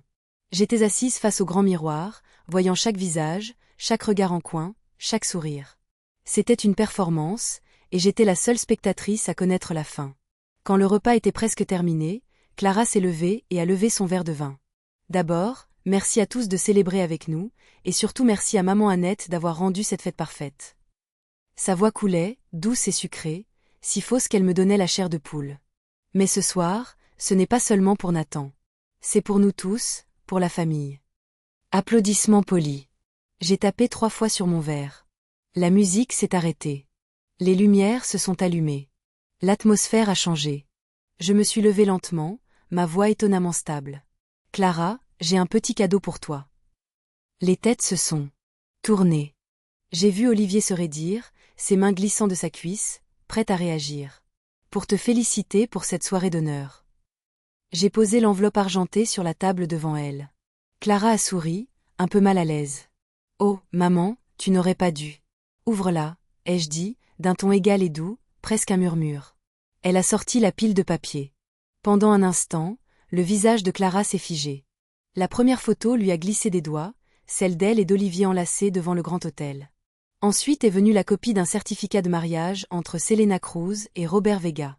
Quelques autres pages se sont éparpillées sur le sol. Des relevés bancaires, une condamnation avec sursis pour fraude maritale, des copies d'anciennes ordonnances judiciaires. Le silence s'est fait dans la pièce. Nathan a froncé les sourcils, s'est penché et a ramassé un papier. Quand il a lu le nom de Selena Cruz, son visage est devenu pâle. Clara, qu'est-ce que c'est que ça? Clara a ouvert la bouche. Aucun son n'en est sorti. Olivier s'est levé d'un bond, sa chaise s'écrasant en arrière. Je l'ai vu jeter un coup d'œil vers la porte, mais personne ne bougeait. Tous les yeux étaient sur moi. J'ai sorti le petit bout de papier de ma poche et j'ai lu les 3 lignes que j'avais préparées, lentement et clairement. Merci de m'avoir appris que le silence ne signifie pas la stupidité. Et voici le cadeau que tu mérites. Ma voix a résonné, froide et claire. J'ai eu l'impression que toute la pièce s'était transformée en glace. Clara tremblait, balbutiant, c'est faux. Quelqu'un m'a fait ça. Mais Hélène m'avait prévenu. Au moment final, ne rien dire de plus. Je l'ai juste regardé. Nathan était assis, immobile. Il a regardé Olivier et ses yeux se sont durcis. Les 2 hommes étaient silencieux, comme des gens qui savent qu'ils ont atteint la fin du chemin. J'ai vu les lèvres de Clara trembler, ses yeux se glacer. Elle a bougé comme pour s'enfuir, mais Ryan, le jeune serveur, s'était discrètement placé devant la porte. Personne ne savait qu'au-delà de la petite caméra qui enregistrait, 2 sauvegardes automatiques de la vidéo étaient envoyées à Hélène et à Madame Dubois. J'avais tout préparé. Sous les lumières vives, je me suis vue dans le miroir. Cheveux argentés, dos droit, regard stable. Plus la vieille mère inutile. La soirée d'honneur s'est terminée exactement comme je l'avais prévu. Le seul véritablement honoré était la vérité. L'air dans la pièce semblait se figer. Seul le tic-tac de l'horloge murale et la respiration haletante des personnes qui venaient de voir un monde s'effondrer pouvaient être entendus. J'étais toujours debout, sous les lumières crues de la fête qu'ils appelaient un honneur.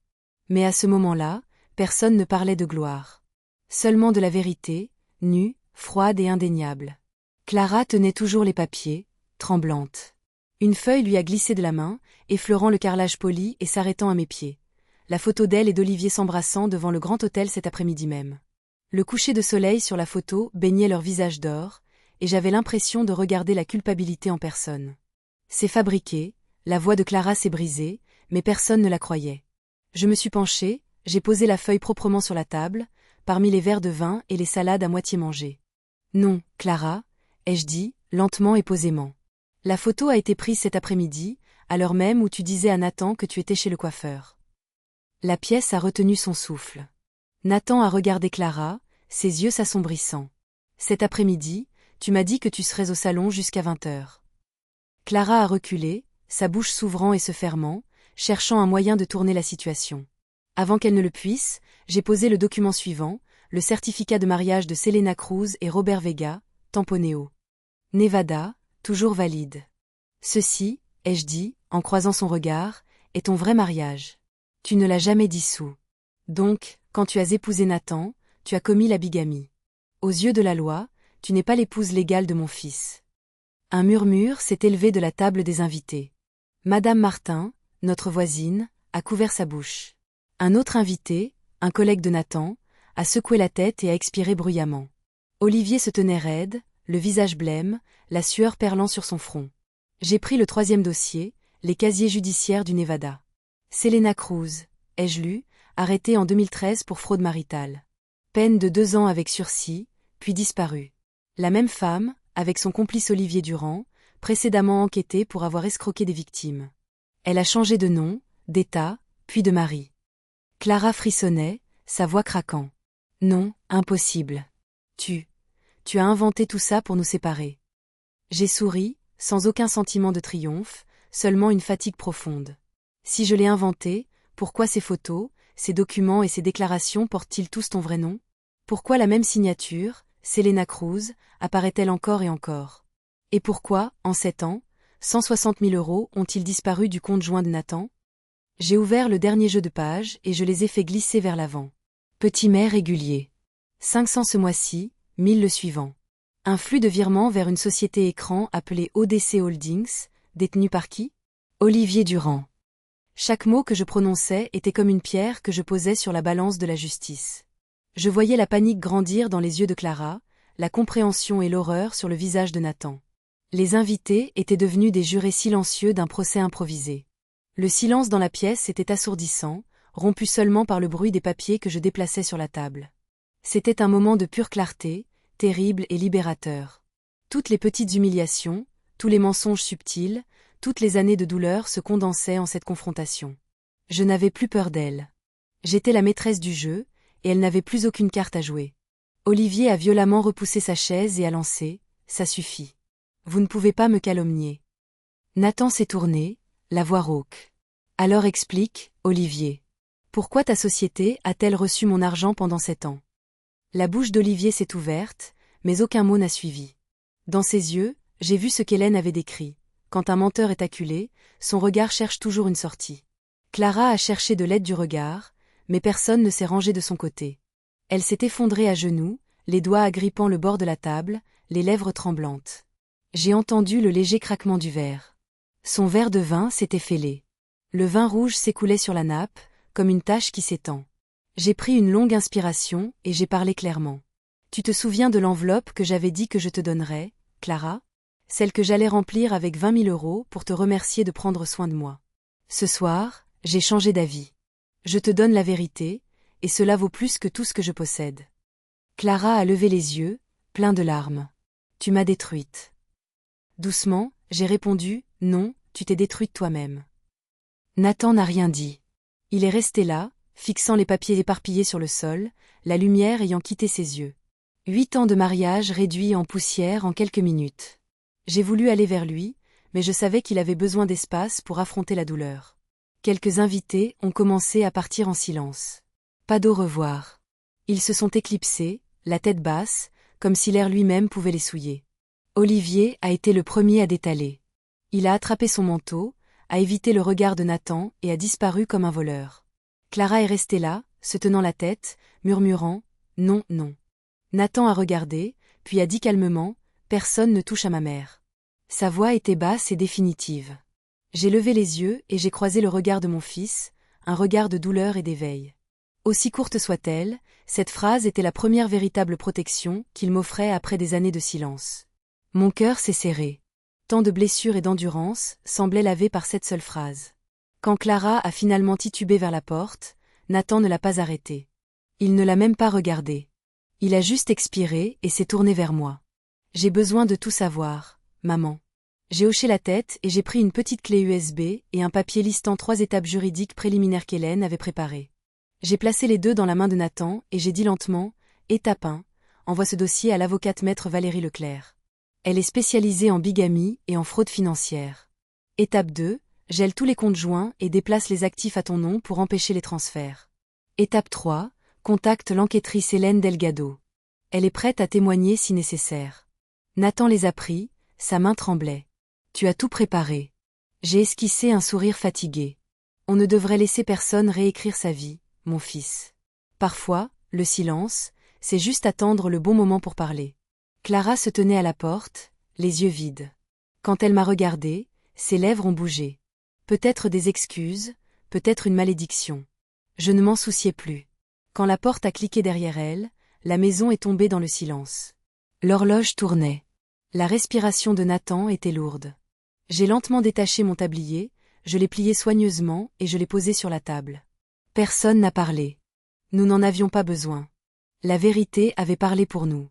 Dans le miroir, l'image d'une femme aux cheveux d'argent était plus claire que jamais. Celle qu'on appelait autrefois inutile avait repris son nom, Annette Fournier. Je savais que de longues journées nous attendaient, les tribunaux, les souvenirs, la douleur. Mais je savais aussi qu'enfin, la justice avait commencé à bouger, mise en mouvement par les mains tremblantes d'une mère que tout le monde croyait faible. Je me suis tournée vers mon fils et j'ai dit doucement « Repose-toi. Demain, nous recommençons. » Nathan a hoché la tête, les yeux rouges. « Maman, merci de ne pas avoir abandonné. » J'ai souri et lui ai serré la main. Pas parce que je suis forte, mon fils. Parce que j'ai été trop faible autrefois, et j'ai appris le prix de la lucidité. Dehors, le vent nocturne venant de la Saône agitait les rubans encore suspendus à la fenêtre. Il se balançait, murmurant comme un adieu à une escroquerie qui venait d'être démasquée. 2 jours après la soirée d'honneur, Nathan et moi étions assis dans le bureau de l'avocate Valérie Leclerc, une femme d'une 60aine d'années avec des cheveux gris courts et une voix calme et autoritaire. Des récompenses du barreau de Lyon étaient accrochées au mur à côté d'une photo d'elle serrant la main d'un juge du tribunal de grande instance.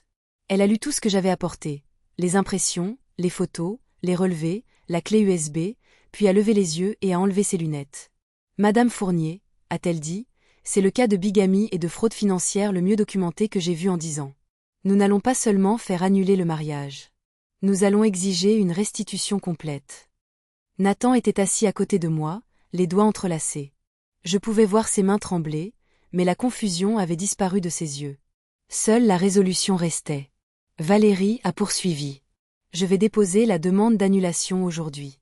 En même temps, nous allons geler les comptes joints pour l'empêcher de siphonner davantage d'actifs. Pouvez-vous me mettre en contact avec l'enquêtrice Hélène Delgado pour authentifier les preuves et témoigner? J'ai hoché la tête. Hélène était prête depuis un moment. En 24 heures, Valérie et son équipe ont tout rédigé.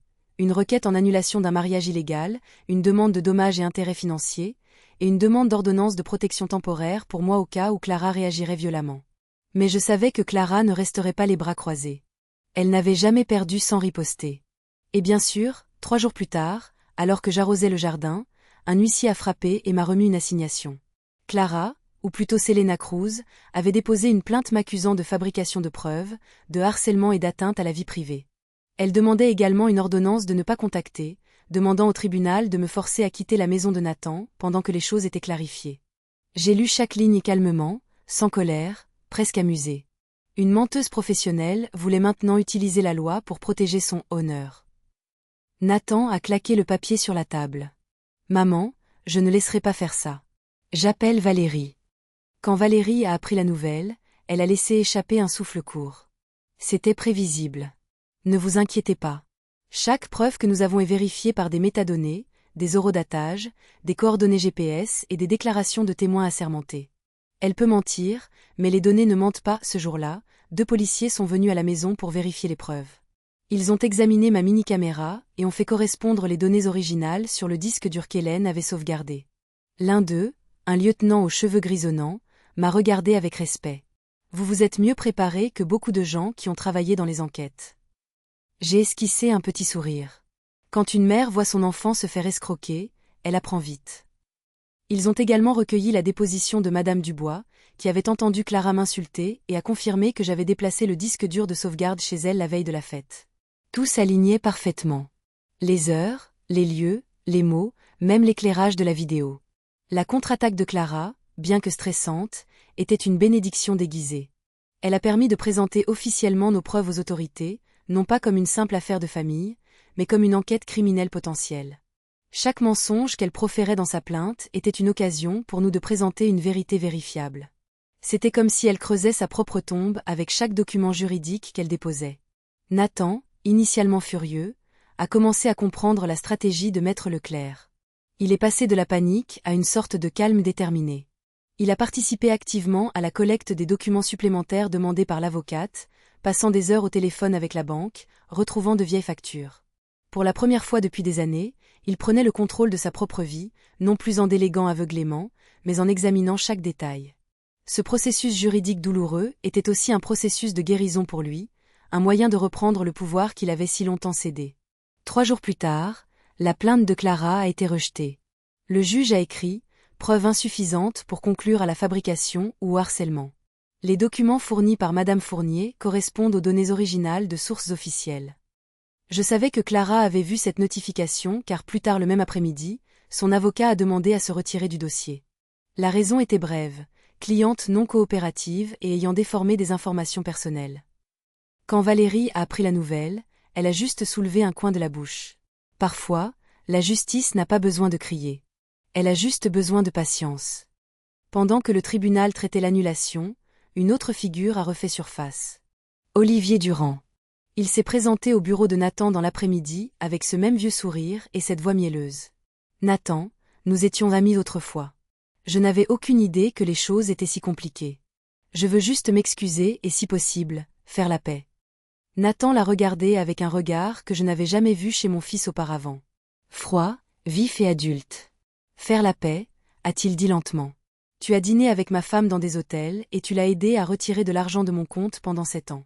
Maintenant, tu te présentes pour faire la paix. Tu devrais dire ça à un avocat, pas à moi. Olivier s'est figé et n'a plus rien eu à dire. Un agent de sécurité l'a raccompagné à la sortie. Nathan n'a pas regardé en arrière. Il a juste expiré bruyamment, comme s'il avait déposé quelque chose de lourd qu'il portait depuis 7 ans. Quand j'ai entendu l'histoire, j'ai posé une main sur l'épaule de mon fils. Tu as fait ce qu'il fallait.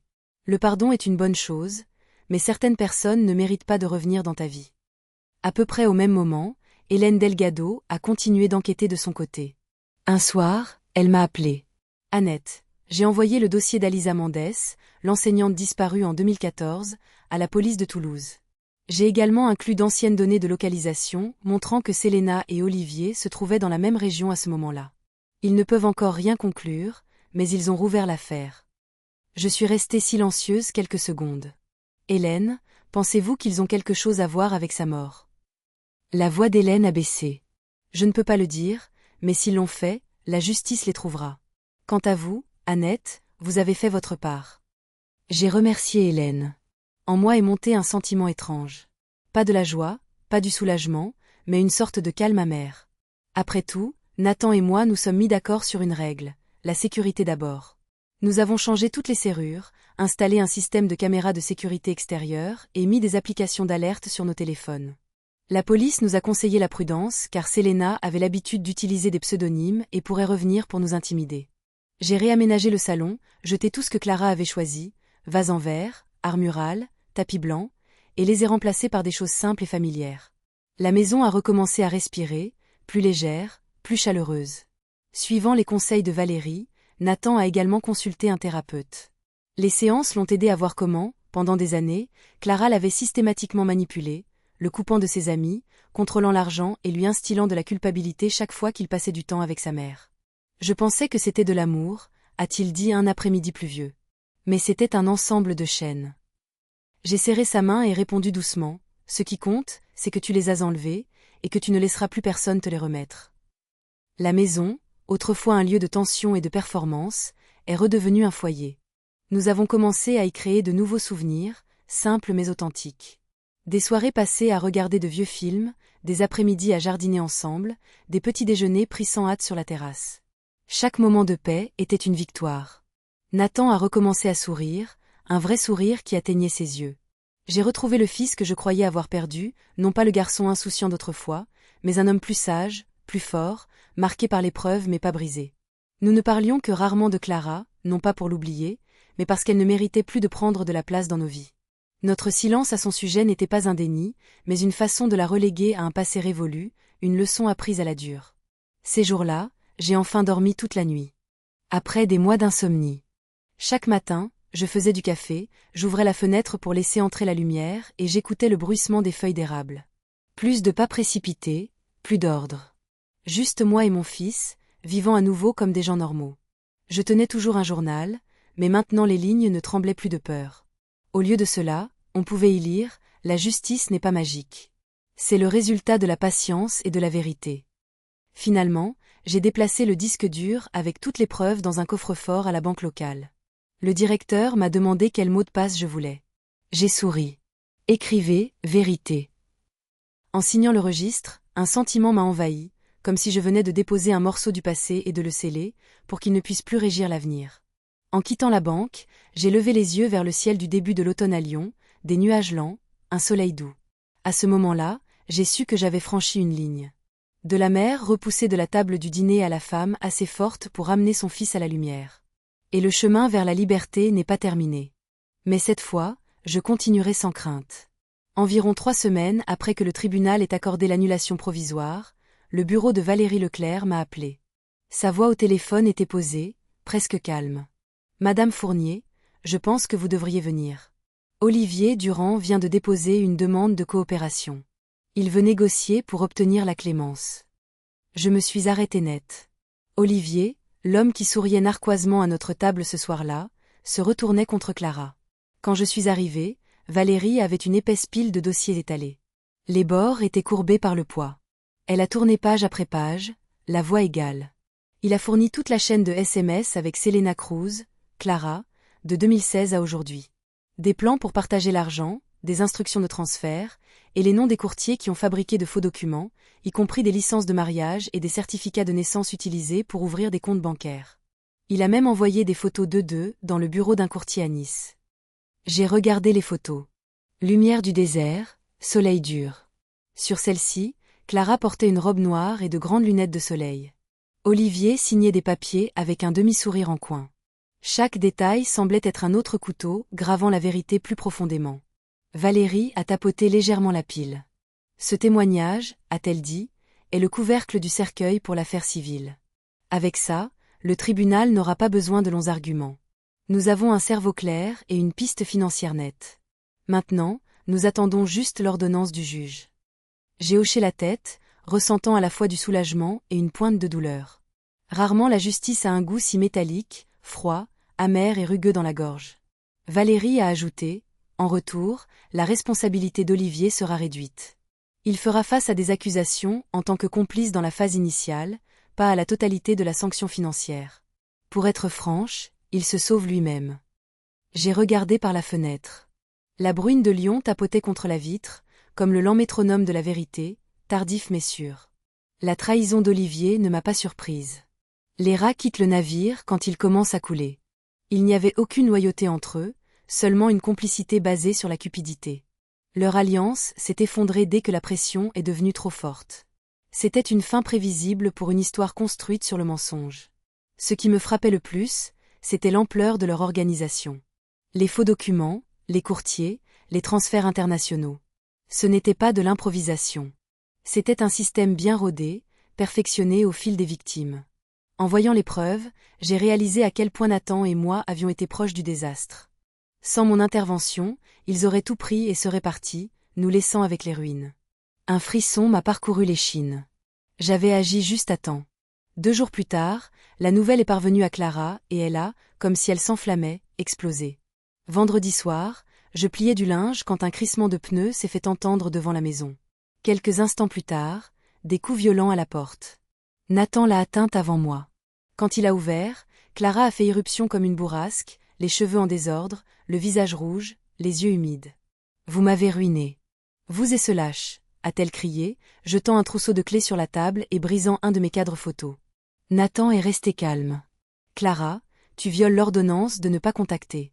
Pars maintenant. » Elle n'a pas écouté. Elle s'est jetée en avant, a renversé un vase et a lancé son sac à main contre le mur.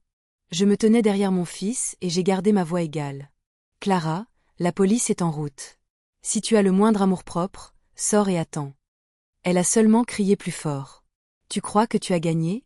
Tu vas payer pour ça. » À ce moment-là, les gyrophares d'une voiture de police ont clignoté dans l'allée. 2 officiers sont entrés et ont dit à Clara de se calmer. Elle s'est débattue, a lutté et a fini menottée et emmenée. J'ai regardé. Plus de colère, seulement de la pitié. Une personne qui croyait autrefois tout contrôler était maintenant escortée dans une robe froissée au son glacial des sirènes. Clara a payé sa caution le lendemain matin, mais cet après-midi-là, j'ai trouvé une lettre manuscrite dans la boîte aux lettres. Papier jaune, écriture inclinée que je ne connaissais que trop bien. « Tu penses que c'est fini, Annette ? Tu ne fais que commencer. J'ai encore mes propres cartes. On se reverra. » Nathan voulait la brûler sur le champ. Je l'ai gardée, je l'ai glissée dans une pochette en plastique et j'ai dit calmement « Non, mon fils. C'est la preuve d'une menace. Je vais la donner à la police. Ne laisse pas les sentiments brouiller le jugement. » C'est l'erreur que Clara continue de faire. Je suis allée au poste, j'ai soumis la lettre et une copie, et j'ai fait ma déposition. Le lieutenant l'a parcourue et a hoché la tête. « Vous avez fait ce qu'il fallait. Nous ajouterons cela au dossier. Si elle recommence, l'ordonnance de ne pas contacter se transformera en une accusation criminelle. » Je suis sortie sous une pluie légère, me sentant plus stable que jamais. Quand on n'a plus peur, le calme devient notre arme la plus tranchante. Dans les semaines qui ont suivi, Nathan a commencé à récupérer tout ce que Clara contrôlait autrefois. Il a travaillé avec la banque, le cabinet d'avocats et le centre des impôts. Chaque appel, chaque signature était un maillon de plus coupé de la chaîne invisible. J'étais assise dans le salon pendant qu'il gérait un appel. Oui, annuler toutes les autorisations antérieures. Personne d'autre que moi n'a accès maintenant. Et s'il vous plaît, confirmez qu'elle n'est plus listée sur mon dossier de crédit, c'est exact ? La voix de Nathan était ferme. Pas de tremblement comme avant. Quand il a raccroché, il a expiré et s'est assis à côté de moi. Je n'arrive pas à y croire, maman. Pendant 7 ans, j'ai vécu aveugle. Elle décidait de tout. Je pensais protéger la famille, mais je protégeais la personne qui la détruisait. J'ai pris sa main. C'est bon, Nathan. Ce qui compte, c'est que tu le vois maintenant. Et tu le répares toi-même. Il a hoché la tête, le regard lointain. Tu sais, mes vieux amis se sont éloignés. Les gens qui gravitaient autour de Clara sont silencieux maintenant. Peut-être qu'ils n'étaient là que pour les avantages. J'ai souri légèrement. C'est ce qu'on appelle la collusion passive. Quand l'argent s'arrête, ils disparaissent. Ne sois pas triste. Notre maison a plus besoin de calme que de bruit. La maison était vraiment calme. Pas de talons staccato, pas de bourdonnement de téléphone tard dans la nuit. Juste des sons simples. La bouilloire, une station de musique classique à la radio, et une douce brise à la fenêtre. C'était un silence bienvenu, un silence de guérison. La tempête était passée, et nous étions en train de reconstruire, pièce par pièce. Ce n'était pas seulement la maison que nous rebâtissions, mais nos vies, notre relation, et la confiance de Nathan en son propre jugement. C'était un processus lent et parfois douloureux, mais chaque jour nous rapprochait un peu plus de la paix. Vers la fin du mois, Valérie a envoyé un texto. Tuyau de l'intérieur. La police a ouvert une enquête sur le réseau de faux documents à Nice. Olivier fournit plus de preuves. Forte probabilité que Clara fasse face à des accusations criminelles dans quelques semaines. Je l'ai lu, j'ai posé le téléphone et j'ai préparé 2 tasses de thé. Nathan est entré de la cuisine. Qu'est-ce qu'il y a, maman? Je lui ai tendu une tasse. Le réseau qui a fabriqué les faux papiers que Clara utilisait, ils sont sous le coup d'une enquête. Elle ne s'en sortira pas. Nathan est resté silencieux un moment, puis a demandé, « Penses-tu que la justice arrive trop tard ?» Je l'ai regardé et j'ai souri. La justice peut être lente, mon fils, mais elle est constante. Comme une rivière, lente, patiente, mais inarrêtable. Il a hoché la tête, les yeux brillants. J'ai posé ma main sur son épaule et je l'ai senti plus stable que jamais. Dehors, la pluie s'est arrêtée. Un mince rayon de soleil s'est glissé à travers le gris et est tombé sur le porche, atterrissant sur une vieille photo de famille. Moi, mon mari et Nathan, souriant lors d'un pique-nique il y a longtemps. J'ai réalisé que pendant des années, la lumière ne s'était jamais complètement éteinte. Elle était seulement couverte par des couches de mensonges et de blessures. Maintenant, alors que les nuages s'éclaircissaient, la lumière de la vérité retrouvait son chemin. Et moi, Annette Fournier, 68 ans, je savais plus clairement que jamais. Nul besoin de vengeance avec violence ou venin. La patience et la vérité suffisent à faire tomber un menteur dans sa propre ombre. Après des mois de tension, alors que les appels du tribunal se raréfiaient, Nathan et moi avons enfin eu le temps de respirer. Plus de paperasse, plus d'avocats, juste l'espace entre une mère et un fils qui avait longtemps été rempli de silence, d'incompréhension et de mots acerbes. Un après-midi de fin d'automne, alors que la lumière du soleil filtrait à travers la fenêtre de la cuisine, Nathan s'est assis en face de moi. Sa voix était faible mais claire. « Maman, je dois dire ça. » J'ai posé ma tasse de thé. Ses yeux étaient fatigués mais résolus. « Pendant 7 ans, a-t-il dit, j'ai cru Clara sans poser de questions. J'ai cru tout ce qu'elle disait sur toi, que tu te mêlais de tout, que tu ne l'aimais pas, qu'elle me faisait me sentir coupable. Je n'ai pas vu que je te laissais être humiliée et chassée de la maison où j'ai grandi. Je n'ai rien dit. J'ai juste écouté, comme si j'entendais de vieilles blessures se rouvrir une fois de plus. Je me souviens de ton dernier anniversaire, a poursuivi Nathan, les yeux rougis. Tu avais fait un gâteau et elle t'a dit de t'asseoir dans la cuisine et de ne pas venir au salon. Je n'ai pas dit un mot. Tu t'es penché pour ramasser un morceau tombé et je n'ai toujours pas dit un mot. Tu sais quoi? Je suis restée éveillée toute la nuit, mais le lendemain matin, j'ai fait comme si de rien n'était. J'ai pris une profonde inspiration et j'ai regardé le visage qui avait autrefois été tout mon monde. Nathan, ai-je dit lentement. Je pensais que la pire douleur était de se faire escroquer. Mais ce n'était pas ça. Le pire, c'était de voir la personne à qui j'ai donné naissance choisir de croire une étrangère plutôt que sa famille. Les larmes sont venues, non pas du blâme, mais de la libération. Nous sommes restés silencieux, laissant les larmes faire leur travail, lavant la culpabilité, le ressentiment et la peur. Après une pause, Nathan a hoché la tête. Je sais, et je ne laisserai plus jamais ça arriver. Maman, me laisseras-tu réparer ça? J'ai souri et lui ai pris la main. Pas besoin d'une seconde chance. Juste une règle. À partir de maintenant, nous faisons confiance, mais nous vérifions. Et nous nous protégeons l'un l'autre. Il a serré ma main doucement. Je le promets. Cette conversation a été le véritable tournant de notre relation. Ce n'était pas seulement des excuses, c'était une reconnaissance de la douleur, une validation de tout ce que j'avais enduré en silence. C'était la base sur laquelle nous pouvions reconstruire. Après ce jour, une nouvelle dynamique s'est installée entre nous. Une communication plus ouverte, une attention mutuelle à nos sentiments. Nathan a commencé à me poser des questions sur ma journée, à s'intéresser à mes nouvelles activités, à me demander mon avis. De petites choses, mais qui signifiaient tout. Il ne cherchait plus à gérer une mère qu'il croyait difficile, mais à prendre soin d'une mère qu'il respectait et aimait. De mon côté, j'ai appris à lâcher prise sur le ressentiment. Le pardon n'est pas venu en un jour, mais il est venu, nourri par ses efforts sincères pour se racheter. Nous étions en train de guérir ensemble, non pas en oubliant le passé, mais en le transformant en une leçon de résilience et d'amour familial. Grâce à la persévérance de Valérie et des agents impliqués, Nathan a récupéré environ 40 000 € de ce que Clara avait pris. Pas la totalité, mais assez pour que nous puissions repartir à zéro. Il a vendu la vieille voiture, remboursé la dette de carte de crédit qu'elle avait laissée derrière elle, et a ouvert un nouveau compte à nos deux non seulement. Quand le premier relevé a été imprimé, Nathan a ri. Pour la première fois depuis des années, j'ai l'impression que mon argent est vraiment le mien. J'ai ri avec lui, une chaleur se propageant dans ma poitrine. La somme n'était pas énorme, mais elle nous a ramené quelque chose que nous avions tous les deux perdu. la propriété et la paix. Nathan a également renoué avec de vieux amis que Clara l'avait isolés. Je les regardais appeler, rire pour la première fois depuis des années, et parfois inviter quelques-uns à dîner. Dans ce rire, j'ai entendu mon fils tel qu'il était autrefois, insouciant et plein d'espoir. Un soir, Nathan a dit « J'ai vu Marc et Sophie. Ils ont dit que j'avais disparu du groupe pendant des années. Tout le monde pensait que j'étais juste occupée. Maintenant, ils comprennent que j'étais tellement contrôlée que je ne me reconnaissais plus. » J'ai hoché la tête. Quand quelqu'un vole ta voix, tu commences à penser que le silence est sûr. Mais c'est bon. Tu as retrouvé ta voix. Quant à moi, après des années à tout donner aux autres, j'ai enfin consacré du temps et de l'argent à moi-même. J'ai pris les 20 000 € que j'avais autrefois l'intention d'offrir à Clara et j'ai rénové ma chambre. Rien d'extraordinaire, rien de compliqué, un parquet en bois chaud, un mur peint en beige doux, une fenêtre donnant sur le jardin.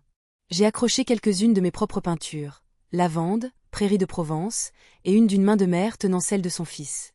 Je me suis inscrite à un cours de peinture pour senior l'après-midi au centre communautaire voisin et à un cours de valse le vendredi. Au début, j'étais timide, craignant que les gens ne me prennent pour une vieille dame rêveuse. Mais quand la musique a commencé et que les pas l'en m'ont emporté, j'ai senti mon cœur rajeunir, léger comme s'il n'avait jamais connu de blessure.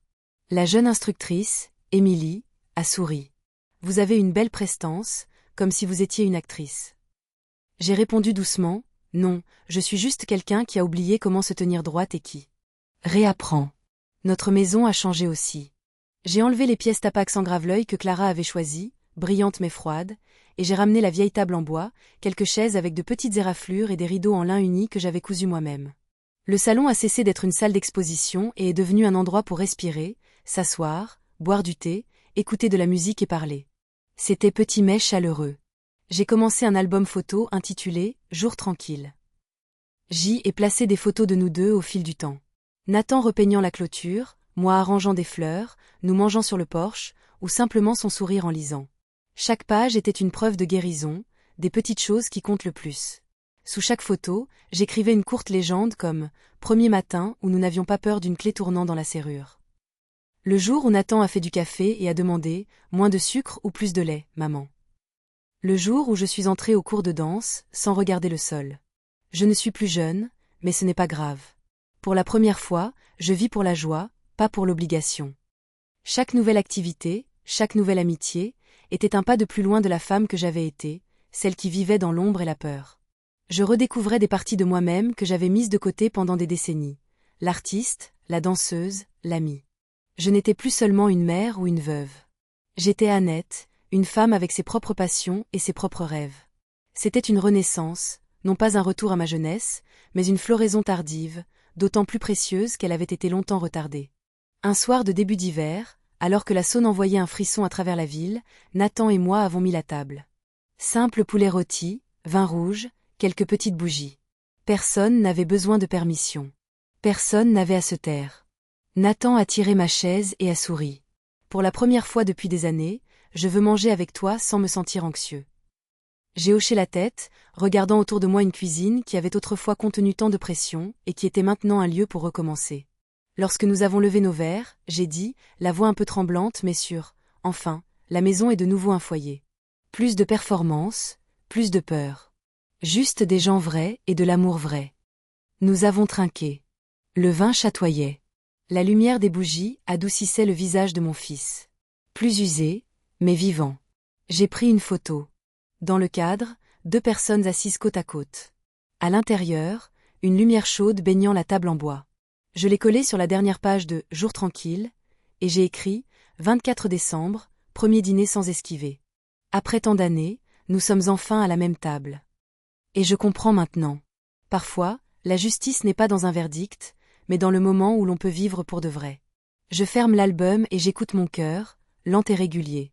Plus de peur, plus de rage, juste le rythme de quelqu'un qui a survécu à une tempête et qui est reconnaissant d'aimer encore, de pardonner et d'appeler un endroit son foyer. Le printemps suivant, les cerisiers en fleurs ont rempli Lyon, et notre vie semblait assez paisible pour que je pense n'avoir plus rien à craindre. Jusqu'à un après-midi, où Nathan est entré dans le salon, hésitant sur le seuil comme le garçon qui craignait autrefois d'être grondé pour avoir cassé un vase. « Maman, a-t-il dit, il y a quelqu'un que je veux te présenter. » J'ai levé les yeux de mon carnet. « Qui ?» « Sophie Lambert. » Elle est infirmière à l'hôpital Saint-Joseph. Divorcée depuis 3 ans. 2 adolescents. Son ton était stable, mais ses yeux étaient un peu anxieux, comme s'il se préparait à ma réaction. Après ce que nous avions traversé, je comprenais pourquoi. J'ai posé le stylo et je me suis redressée. Tu veux la vérité? Nathan a hoché la tête. D'accord. Je n'ai pas besoin de la perfection pour toi. J'ai besoin d'honnêteté. Si elle vit simplement, te respecte et ne traite pas la famille comme un outil, alors je suis pour. Il a souri légèrement, comme si un poids lui était enlevé. Sophie est comme ça, maman. Elle n'aime pas le tapac sans grave-l'œil. Je l'ai rencontrée quand j'ai donné mon sang pour une collecte de secours en cas de catastrophe. C'est l'infirmière qui a fait la prise de sang, et elle a dit quelque chose que je ne peux pas oublier. Tout le monde peut sauver quelqu'un, même avec une seule goutte de sang. J'ai souri. On dirait quelqu'un qui réfléchit profondément. Une semaine plus tard, Sophie est venue dîner. J'ai fait du poulet rôti au miel et des légumes. Simple, chaleureux. Quand elle est entrée, je l'ai vue tout de suite. Une femme de 43 ans, qui ne se vantait ni ne se cachait. Cheveux bruns attachés en arrière, une robe bleu marine, un sourire aimable et des yeux fatigués mais doux, les yeux de quelqu'un qui a vu beaucoup de douleur et qui choisit toujours la gentillesse. Nathan a fait une brève présentation et est allé ouvrir une bouteille de vin. Sophie s'est tournée vers moi en souriant. Merci de m'accueillir. Nathan dit que votre poulet rôti est légendaire dans la famille. J'ai ri. Il exagère. Mais si vous voulez, je vous montrerai la recette la prochaine fois. Après le repas, Sophie ne s'est pas assise en attendant comme tant d'autres l'avaient fait. Elle a retroussé ses manches, a fait la vaisselle, a essuyé la table et a posé des questions sur de petites choses, notre jardin, les peintures sur le mur, comment j'apprenais la valse. En 15 minutes, j'ai réalisé qu'elle parlait peu d'elle-même, mais qu'elle écoutait attentivement quand les autres partageaient. Mon cœur, qui s'était instinctivement méfié, a commencé à se détendre. Il n'y avait aucune performance chez cette femme, aucune tentative de charmer ou d'impressionner. Elle était simplement elle-même, calme, présente et authentique. C'était un contraste si frappant avec Clara que c'en était presque déroutant. La simplicité de Sophie était désarmante. Elle ne cherchait pas à prendre le contrôle ou à s'imposer. Elle cherchait à se connecter, à comprendre. J'ai observé Nathan avec elle. Il était différent. Il n'était pas sur ses gardes, essayant de plaire ou d'anticiper ses réactions. Il était juste, heureux, détendu. C'était comme le voir respirer de l'air frais après avoir été enfermé dans une pièce sans fenêtre pendant des années. J'ai senti une vague de gratitude envers cette femme que je connaissais à peine, pour avoir ramené ce genre de paix dans la vie de mon fils. Nathan regardait sans interrompre. Dans ses yeux, j'ai vu quelque chose de rare. La confiance. Ce soir-là, après le départ de Sophie, j'ai dit à mon fils, elle n'est pas quelqu'un qui joue un rôle. Je peux sentir le respect dans sa façon de regarder. Nathan a souri. Tu le sens vite. J'ai haussé les épaules. Quand on a été trompé, l'intuition devient notre boussole la plus fiable. Mais ne t'inquiète pas, je ne laisserai pas la vieille peur me rendre amère. Dans les semaines qui ont suivi, Sophie est passée plus souvent. J'ai gardé une certaine distance, non pas par suspicion, mais parce que la prudence était devenue un réflexe. Malgré tout, chaque fois qu'elle venait, je me sentais me détendre un peu plus. Un jour, alors que nous faisions de la pâtisserie ensemble, Sophie a parlé de son travail en soins intensifs, où elle s'occupe de patients en fin de vie toute la nuit, écoute les ventilateurs respirer à un rythme régulier, et regarde les gens quitter ce monde sans pouvoir dire un dernier mot. Parfois, j'ai envie d'arrêter, a-t-elle dit en s'essuyant les mains sur son tablier. Mais chaque fois que je vois quelqu'un survivre, je me dis que si je n'avais pas été là, peut-être qu'il n'aurait pas survécu. Je suis restée silencieuse. Soudain, je la comprenais mieux. Une sorte de gentillesse qui n'est pas bruyante, stable comme un battement de cœur. Quand Sophie a présenté ses 2 enfants, je ne savais pas comment ça se passerait. Un garçon de 16 ans nommé Owen et une fille de 14 ans nommée Léa, tous 2 polis mais sur leur garde. Ils ne m'ont pas appelée « mamie », ont juste fait un petit signe de tête et se sont assis tranquillement. Après le dîner, Léa a parlé franchement. Je veux juste une chose claire. Nous n'aimons pas être exhibés lors des réunions de famille.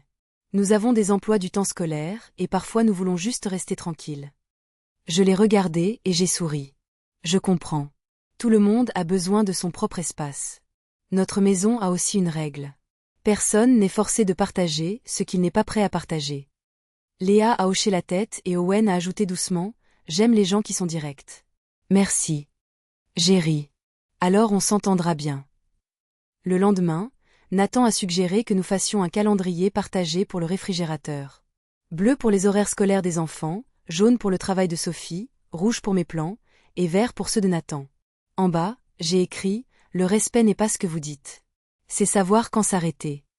Sophie a regardé le tableau, a touché le coin scotché et a dit doucement « C'est plus joli que ce que j'imaginais ». Dans les soirées qui ont suivi, notre cuisine a de nouveau eu des rires. Nathan s'est entraîné à cuisiner des plats végétariens pour Owen et Léa, même s'il les a brûlés 2 fois de suite au début. Sophie a taquiné, une infirmière peut sauver des vies, mais un mauvais cuisinier peut tuer les papilles gustatives. Nous avons tous éclaté de rire, y compris moi. Je suis restée là à regarder, les yeux embués.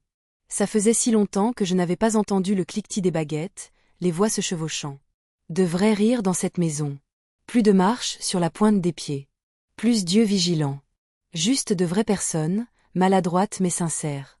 J'ai commencé à apprécier la présence des adolescents. Leur franchise était rafraîchissante après des années de communication codée et de sous-entendus. Il apportait une énergie nouvelle dans la maison, un chaos joyeux qui contrastait avec l'ordre stérile et tendu imposé par Clara. Je les observais interagir avec Nathan. Il était patient, un peu maladroit, mais sincère dans ses efforts pour se connecter avec eux. Il ne cherchait pas à être leur père, mais un ami, un adulte de confiance. Et lentement, très lentement, ils ont commencé à s'ouvrir à lui. C'était un processus délicat de construction d'une nouvelle famille, non pas sur les cendres de l'ancienne, mais sur un terrain entièrement nouveau, basé sur le respect mutuel et l'honnêteté. Un samedi soir, alors que tout le monde était allé dans sa chambre, j'ai discrètement sorti un vieux cadre en bois, du genre que je gardais de l'époque de mes photos argentiques. J'ai imprimé une photo de nous tous lors de notre dernier dîner. Sophie au milieu, Nathan d'un côté, Owen et Léa de l'autre, et moi au bout de la table, souriante. J'ai nettoyé le cadre, j'y ai glissé la photo et je l'ai nouée avec un ruban marron. Le lendemain matin, je l'ai tendue à Sophie. « Pour moi » a-t-elle demandé, un peu surprise. J'ai hoché la tête. « Pour vous. J'ai appris quelque chose un jour. Chaque nouveau foyer a besoin de nouveaux souvenirs. J'espère que ce sera l'un de vos premiers bons souvenirs avec nous. » Sophie est restée silencieuse un moment, puis a dit doucement « Je ne sais pas quoi dire, sauf merci. Vous savez, ce n'est pas facile d'être accueillie comme ça. » J'ai souri gentiment. Je l'apprends aussi. Comment accepter la gentillesse sans suspicion? Cette nuit-là, après que tout le monde soit allé se coucher, je me suis assise à la table et j'ai ouvert mon journal. J'ai écrit « La confiance est un muscle. Après avoir été blessé, il devient faible et tremble. Mais si on l'entraîne à nouveau, petit à petit, personne par personne, il devient plus fort qu'avant.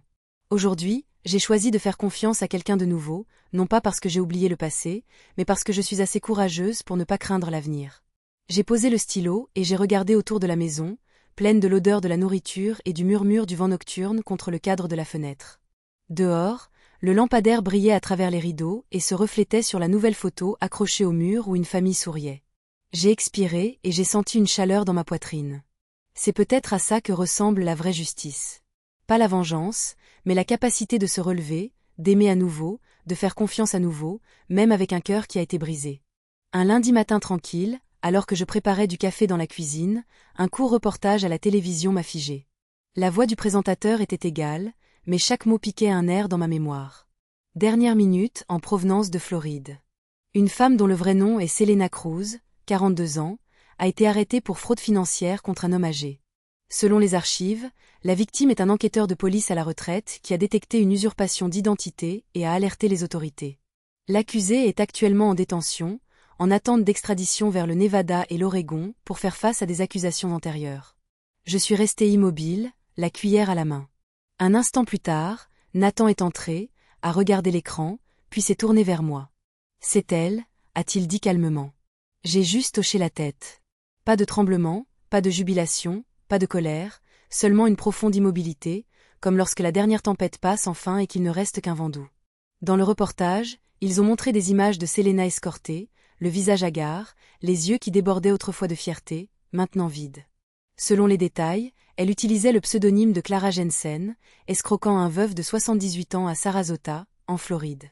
Mais cette fois, sa proie n'était pas facile à tromper. C'était un ancien enquêteur qui a repéré des irrégularités dans les relevés bancaires et a tendu un piège pour la prendre en flagrant délit. Je me suis assise, j'ai versé plus d'eau chaude dans ma tasse. Nathan a tranquillement éteint la télévision. Aucun de nous n'a parlé.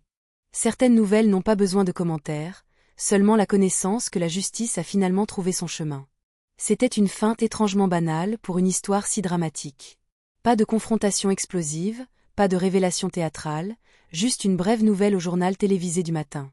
C'était presque décevant, mais en même temps, profondément satisfaisant. Elle n'avait pas été arrêtée à cause de nous.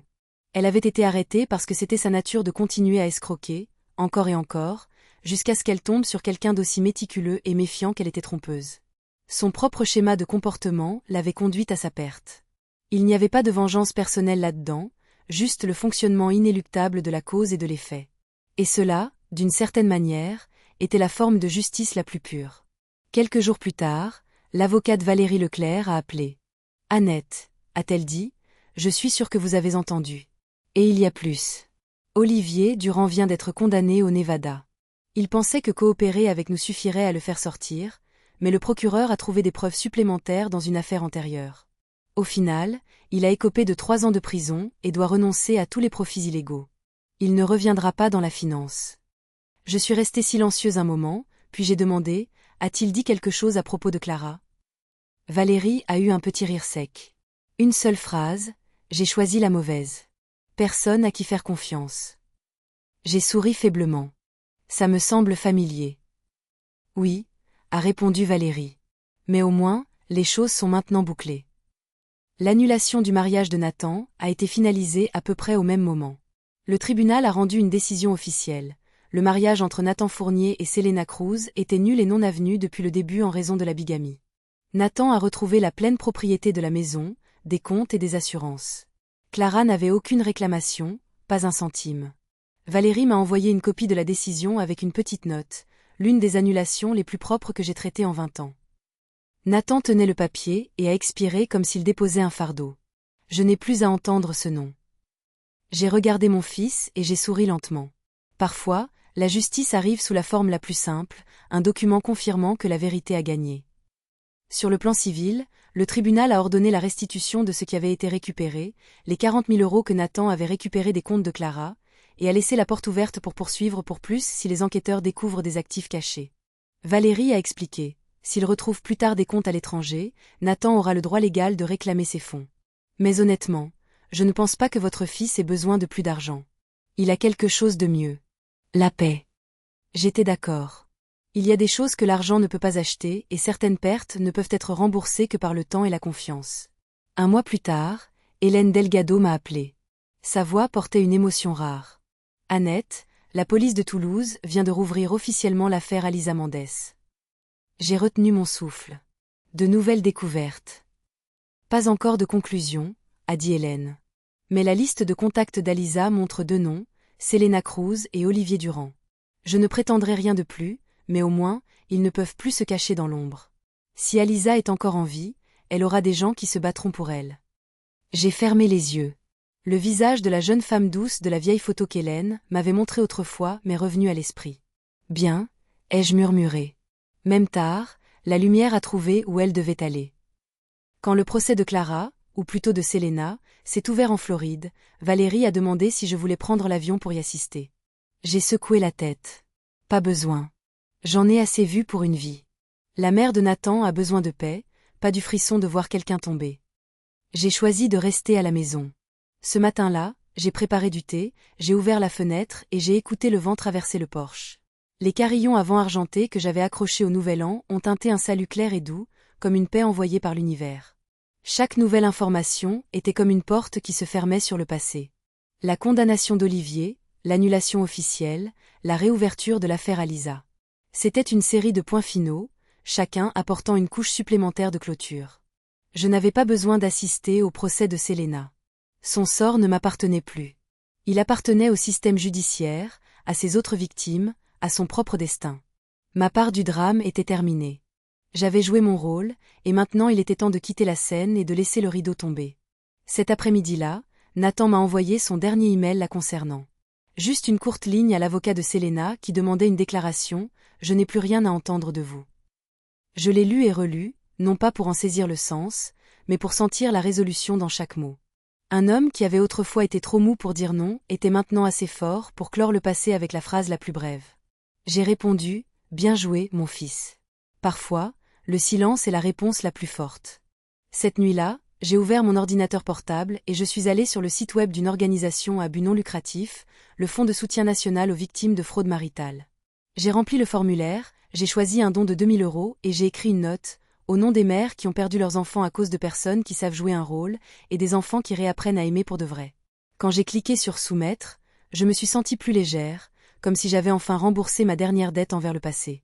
Un matin, Nathan et moi avons accroché de nouveaux carillons avant sur le porche d'entrée. L'ancien avait perdu un morceau, alors j'ai acheté un nouveau jeu fait de coquillages d'un blanc pur qui sonnait comme une mer lointaine. « C'est magnifique, maman », a dit Nathan en souriant. « Oui », ai-je répondu. Chaque fois que le vent soufflera, nous nous souviendrons que nous avons traversé la tempête et que nous sommes toujours là. Nous sommes restés silencieux, écoutant la brise glisser à travers les érables, transportant l'odeur de pain humide et une pointe de sel de l'océan. Ce soir-là, j'ai ouvert un vieux tiroir dans mon bureau, celui qui contenait la clé de la petite caméra qui avait enregistré tous les péchés de Clara. Je l'ai tenue dans ma main pendant un long moment. Cette petite chose avait autrefois été l'arme qui m'avait aidé à obtenir justice et un symbole des jours où je vivais dans la peur. J'ai pris une petite boîte en bois, j'y ai placé la clé et j'ai refermé le couvercle. Avant de la verrouiller, j'ai murmuré « Merci de m'avoir aidé, mais à partir de maintenant, je n'aurai plus besoin de toi. » Puis j'ai tourné la serrure. Le léger clic métallique a sonné comme un point final à une phrase. J'ai posé la boîte en hauteur sur une étagère, entre des livres sur la peinture et la méditation. Dehors, les carillons avant ont de nouveau sonné, réguliers, aériens, comme le doux rire du destin. Je me suis assise et j'ai écrit la dernière ligne de la journée dans mon journal. Le nom de Selena Cruz a été enfermé avec cette clé. Je n'ai pas besoin de me souvenir de celle qui m'a fait du mal. J'ai seulement besoin de me souvenir que je me suis relevée et que j'ai appris à mon fils à avancer dans la lumière. J'ai fermé le journal et je l'ai posé près de la fenêtre pour que le clair de lune puisse baigner la page. Dehors, le vent nocturne a agité les carillons en une douce chanson, la musique de la vraie paix, celle qu'il m'a fallu presque toute ma vie pour retrouver. Ce geste de ranger la clé était profondément symbolique. Ce n'était pas un oubli, mais un choix conscient de ne plus laisser le passé dicter mon présent. La clé représentait une période de ma vie où j'avais dû être secrète, méfiante et stratégique pour survivre. Mais cette période était révolue. Je n'avais plus besoin de me cacher ou de recueillir des preuves. Je pouvais vivre ouvertement, en toute confiance. Enfermer la clé, c'était enfermer la peur et la méfiance qui l'accompagnaient. C'était déclarer que ma maison était redevenue un sanctuaire, et non plus un champ de bataille. 1 an plus tard, le jardin était de nouveau verdoyant. L'herbe était douce comme du velours, et les buissons de lavande dégageaient un léger parfum chaque fois que la brise passait. J'ai installé mon chevalet près de la porte de la cuisine, là où la lumière du matin filtrait à travers le rideau et chatoyait sur le parquet en bois. Ce moment même est devenu l'inspiration pour ma nouvelle peinture, Lumière à travers le rideau de la cuisine. Il m'a fallu près de 3 semaines pour la terminer. Chaque petit coup de pinceau était comme un fragment de mémoire remis en place. La lumière dans la peinture n'est pas éblouissante, juste douce et patiente, exactement comme le genre de justice auquel j'ai toujours cru.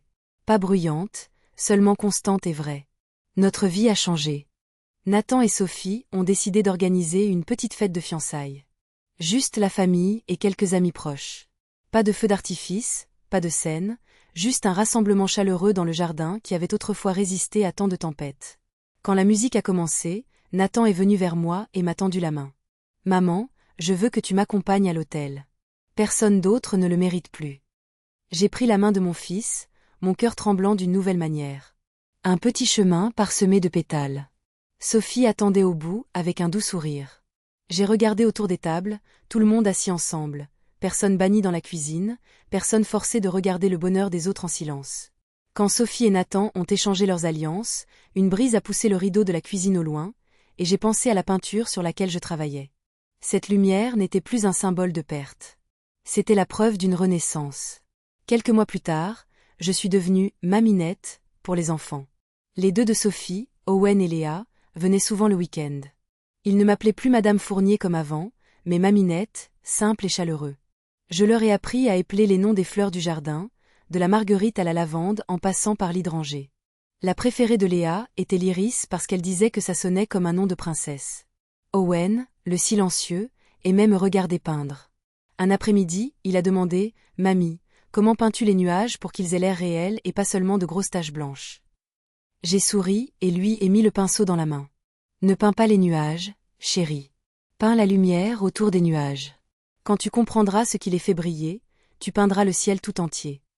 Il a hoché la tête pensivement, me regardant comme s'il venait d'entendre quelque chose de plus grand que l'art.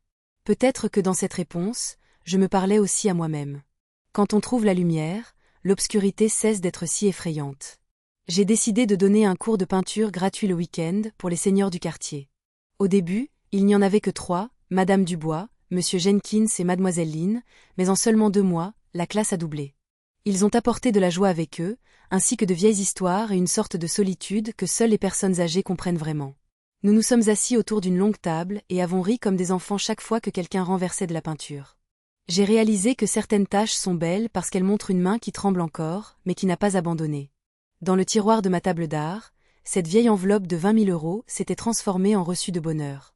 Peinture, pinceau, cadre, quelques guides d'art et une boîte de biscuits pour la classe. Chaque reçu prouvait que j'avais bien choisi. Au lieu d'offrir de l'argent à une menteuse, j'ai investi dans de la vraie joie. Dans la lumière de l'après-midi, je me suis arrêtée pour écrire quelques lignes dans mon journal. La justice n'est pas le coup de marteau dans une salle d'audience. C'est la vérité qui marche assez longtemps pour raisonner d'elle-même. Et la gentillesse, lorsqu'elle est protégée, retrouve toujours son abri. J'ai regardé le jardin, Sophie arrosant les fleurs, Nathan installant une balançoire, les enfants se disputant pour des coloriages. La scène m'a rappelé cette nuit de la fête où j'avais tremblé avec une enveloppe de vérité. Si je pouvais revenir en arrière, je le referais. Car avec de la patience, des preuves et la foi en la vérité, j'ai gagné, non pas en criant, mais en projetant une lumière qui a montré l'obscurité pour ce qu'elle était. Ce soir-là, j'ai accroché « lumière » à travers le rideau de la cuisine, dans le salon. La peinture n'est pas parfaite. La couleur bave un peu dans le coin droit. Quelques traits vacillent, mais c'est réel. Comme moi, comme ce voyage. Je l'ai regardé longtemps, puis j'ai souri. La vie, au final, est une large toile, et nous sommes autorisés à corriger les mauvais traits tant que nous sommes assez courageux pour continuer à tenir le pinceau. J'ai fermé mon carnet et éteint les lumières, laissant la lune tomber sur la peinture à travers la fenêtre. La lumière était douce, et n'était plus douloureuse. Je suis juste une mère, une vieille femme autrefois qualifiée d'inutile. Mais aujourd'hui, j'ai pu raconter mon histoire, et vous avez choisi de vous arrêter pour l'entendre. Chaque mot simple que vous pourriez laisser sera comme une étreinte, chaude, silencieuse et suffisante pour aider une vieille femme comme moi à continuer de raconter des histoires. Continuez à croire que chaque histoire vraie, peu importe à quel point elle fait mal, peut devenir une lumière de guérison pour quelqu'un d'autre dans le monde.